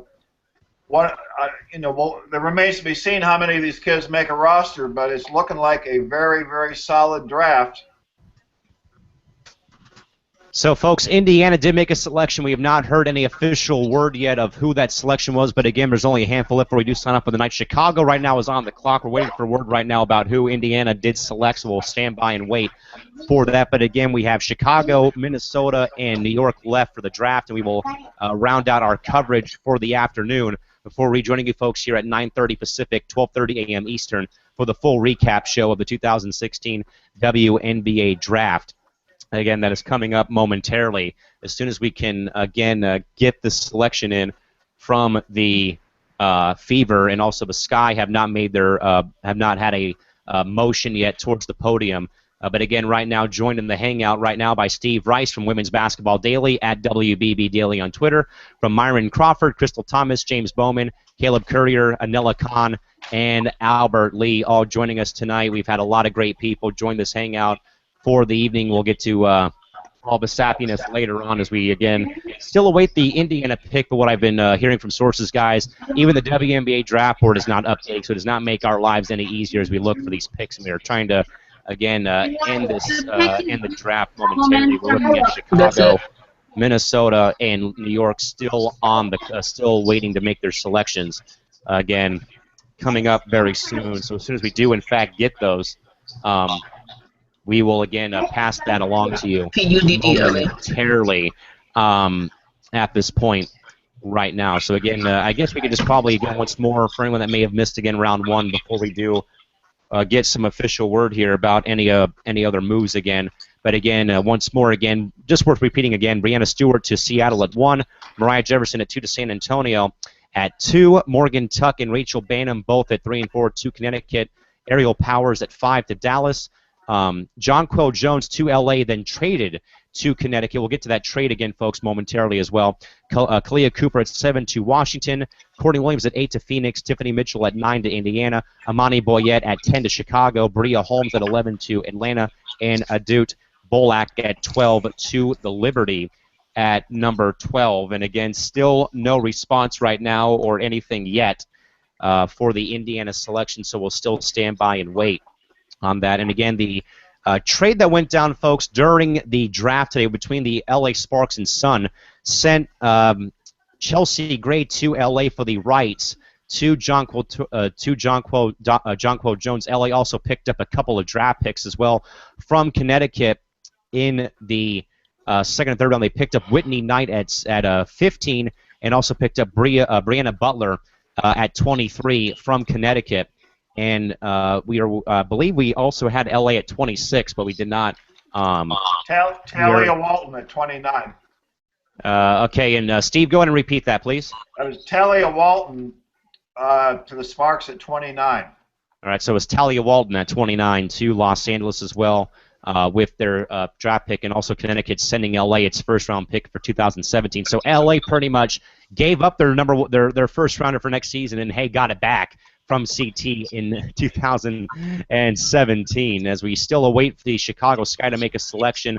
Right now, we again have not had a lot of anything else just yet come across from any of our other sources on Twitter yet. Again, we have a lot of our great media folks in attendance at the draft tonight. And Steve has an update. Steve, what do you have for us, buddy? Number 33 to Indiana. This is a new one on me. Julie Allemand, Allemand, 5'10" guard from Belgium. So Indiana going to go with a foreign import or an international import for the season, again at 33. So we're still waiting on Chicago to make their second pick, along with the Lynx and Liberty as well. Still waiting at 35 and 36 where we do end the show here again. So New York, by the way, at 24, folks, their selection was Amarist Alston out of Ohio State at 24. I know we've missed a lot of these picks because we've had a lot of we've had some guest interviews coming on, but we do applaud David Siegel of HoopFeed for actually being along with Tanya Olick as two of the people that really informed us on Twitter during the course of the with all these moves being made right now. So again, we're still awaiting Chicago right now at 34. Whether ESPN has had their live stream freeze perhaps or what have you, we are still awaiting a Chicago selection followed up by the Lynx and Liberty to end the draft day special here on the program. But again, what's more, still waiting for those two as well. Seeing a lot of good interaction, though, on Twitter from a lot of the great fans out there. Someone did tweet, so glad the Sparks got Talia Walton with a flaming emoji. So obviously some LA love they're given as well. So again, still standing by here again. We're waiting for Chicago right now. Again, also waiting for Minnesota and the Liberty to make their final three picks. And for some reason, it seems like even last year that this point in time, it was a really long wait. Okay, enough of that. Chicago making their move right now, the league representative back to the podium to announce the 34th pick of the draft. Two more to go after this with the Lynx now on the clock here at 35 at this point. Chicago selects Jordan Jones out of Texas A&M with their selection going forward for the Chicago Sky as well. Steve, do you have anything that you can tell us about Jordan Jones at all from A&M perhaps? I got to be honest, Callan, no. No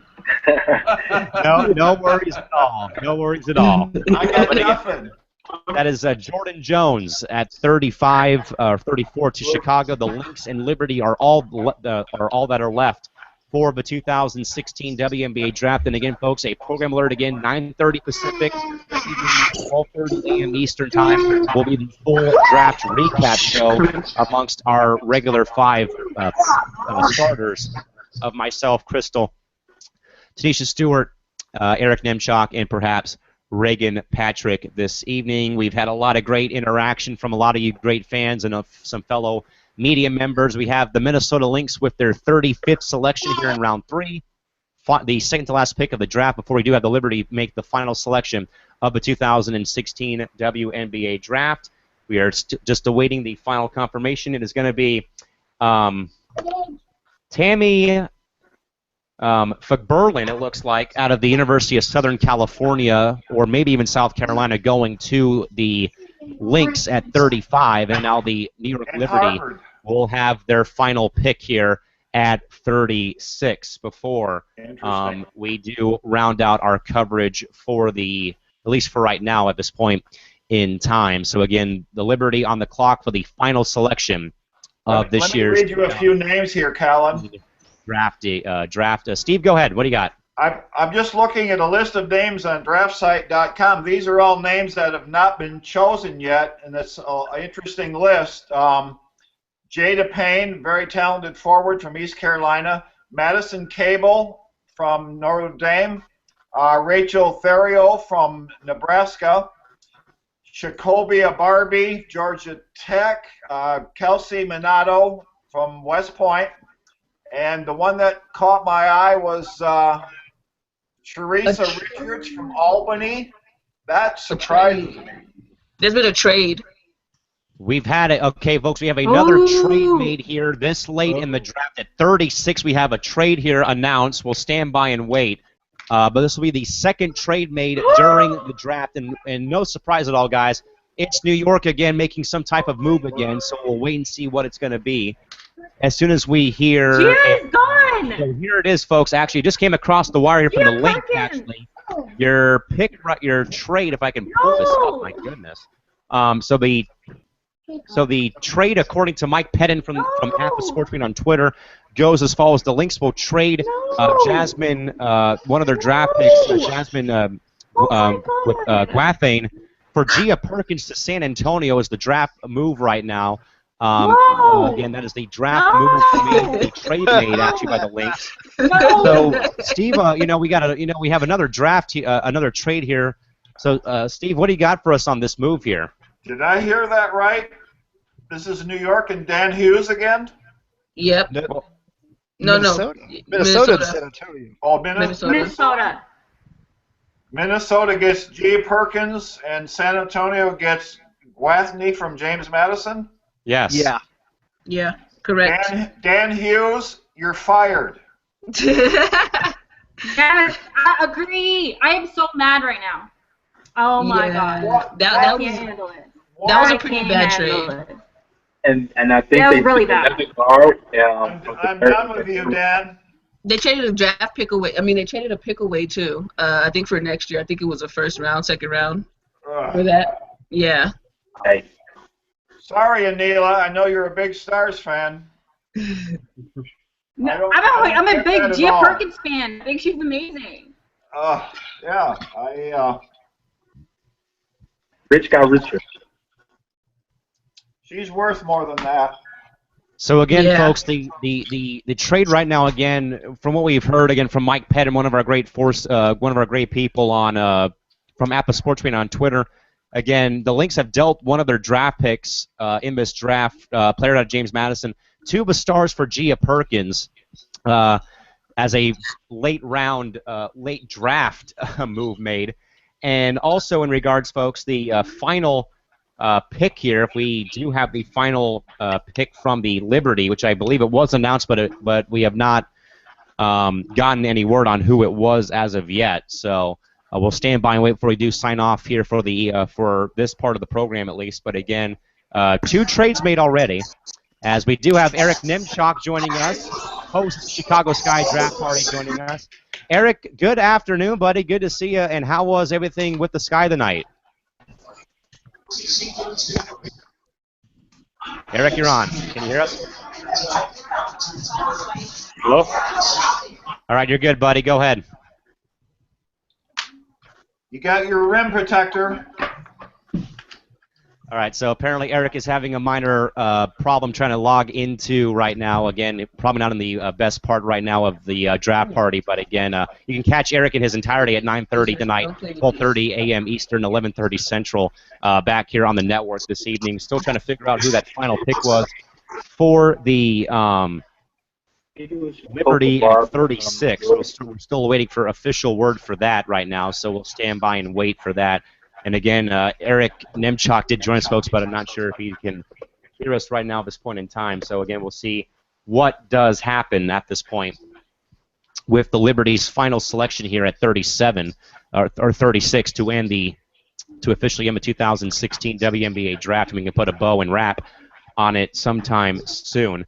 So again, we're standing by and waiting, folks, again to figure out what's gonna go on here. All right, so Eric Nemchok will be joining us, folks. Eric, can you hear us, man?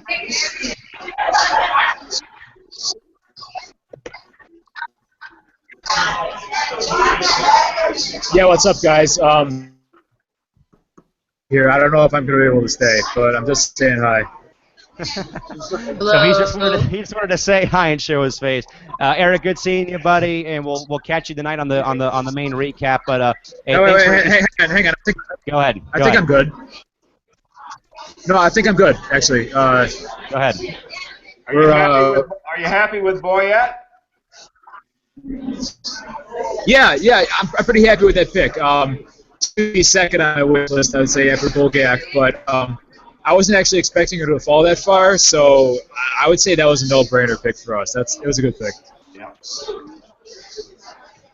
So by the way, folks, I don't mean to intervene, but the Did anybody final hear draft pick, the final draft pick, real quick from the Liberty to end the draft again was Jacoby Barbie from Georgia going 36 to end the draft for the Liberty. But Steve, I believe you were going to ask Eric a question. I believe if you were, go ahead and do so. Oh, I know, Eric. I don't know if you can hear me, Eric. I know you were pulling for Bulgak. They passed on her to take Boyette. Yeah. I don't know. I think her best ball. She had 1 year to work with Tina Thompson at Texas. I think that helped her a lot. Definitely. She's not going to have to score a lot with that team. I think it's a good pick for them. Yeah, I agree. Again, the Bulgak pick was more. That was more of the. I made that choice, should I say, more because I thought Imani would be gone by then. I didn't really anticipate her being a team. I'm shocked that Sharisha Richards from Albany, as far as I know, has gone undrafted. That name may not mean a lot to you West Coast people, but Sharisha Richards at Albany, I had her going in the first round. I think that's small school syndrome. I think people are afraid because she was playing at Albany in a weaker conference that she can't play, but she can play, so she's going to get a camp invite. Oh yeah, she'll land somewhere. She's a baller. She's a baller. I actually got to see her play a little bit in the tournament. Really good player. I'm actually surprised she didn't go drafted either. And I agree. I think it's the small school syndrome. I think people are afraid of players that come from tiny schools. I think they feel as if they're not talented or skilled enough to play with the top tier players that go to high D1 schools. But if you look at Sharice Richards' game log, she played well against top competition. You know, she played well against, I believe it was Syracuse in the tournament. She played well against Tennessee in the regular season, so I don't think that'll be an issue for her. Hey, Eric. You might want to call her. Eric, I do have one quick question. Obviously, you were at a draft party. Obviously, I know it's way different than being in the situation room when they're making the draft selection. But Eric, can you guys talk about the mood in the building as you guys are waiting for the Sky to make their move and make their draft selection? Yeah, I'm actually still here. We're at Buffalo Wild Wings. So obviously, the mood is it's kind of like a little party we got going on over here. But yeah, I think leading up to the selection, with us taking at number 10 this year, for the first few picks, we were just like, I know, sarcastically cheering when Seattle picked Brianna Stewart. We're like, oh yeah, I'm 1 for 1 in my mock draft. Oh, I'm 2 for 2. I know my stuff. But I think people really started getting into it when Los Angeles drafted John Paul Jones at number 7 because we weren't expecting that at all.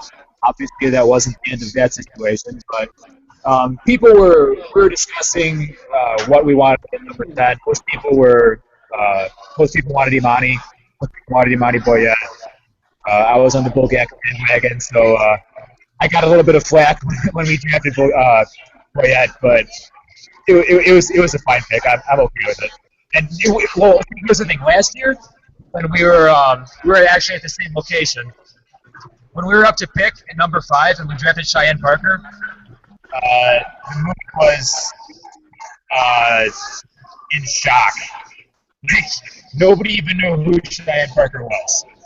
This year, pretty much everybody knew who Imani Boyette was, so it was a little bit of a safer pick. Let's just say that. All right, folks. With that, we will sound the final buzzer right here on what was a very fun-spent 2-hour program today. Real quick, folks, we do want to give all the thanks and praise to Anela for allowing us to, again, host this mega-sized event for the network. Again, to be joined by so many great people in the over the course of the last 2 hours has been phenomenal. Anela, any last thoughts you want to say about today's program before we do let everyone go and go their separate ways? I just want to thank all of you for coming on. I know it was like a last minute, thing for all of you. I'd like to thank all the guests who came on. I think that made the draft party a lot more like live, and we got a sense of how how we could help cover the WNBA more than they do on ESPN, where they just ignore the second and third round picks and we don't even know what's going on. So at least this way, fans were able to keep in touch. They were able to see some prospects who weren't at the draft get interviewed. So I just want to thank you all. It's been fun, and I'm just ready to go now. Okay. With that, ladies and gentlemen, with that, folks, again, on by far one of the greatest shows in the history, the brief 2-year history of the WNBA 365 network, to be joined by some of the brightest minds in women's basketball this evening has been a true privilege, a true blessing for this network. Again, as I said earlier, this is probably, I've been really fortunate to see how much this network has grown. It's been because not just of my work and all the rest of the team, but it's because of these people you see on the bottom part, from Albert, from James, to Steve, who of course always are willing to interact with us, give us some information to talk about. These are the people that really are the driving forces behind not mainstream, but people that love the game, do it for the love of the game, and want to see the WNBA succeed. It's because of all these people that we've been joined with tonight, folks. For all of us here tonight in this very special edition of the WNBA 365 Network, for Albert Lee, Anela Khan, James Bowman, Crystal Thomas, Myron Crawford, and Steve Rice, and for everyone else that was in tonight, this is Cal McClurg signing off until 9:30 this evening when we come back to recap the whole thing with the regular WNBA 365 Network panel. We'll see you folks back here sometime soon. Enjoy the rest of your day. See you sometime soon, and good night. Bye-bye.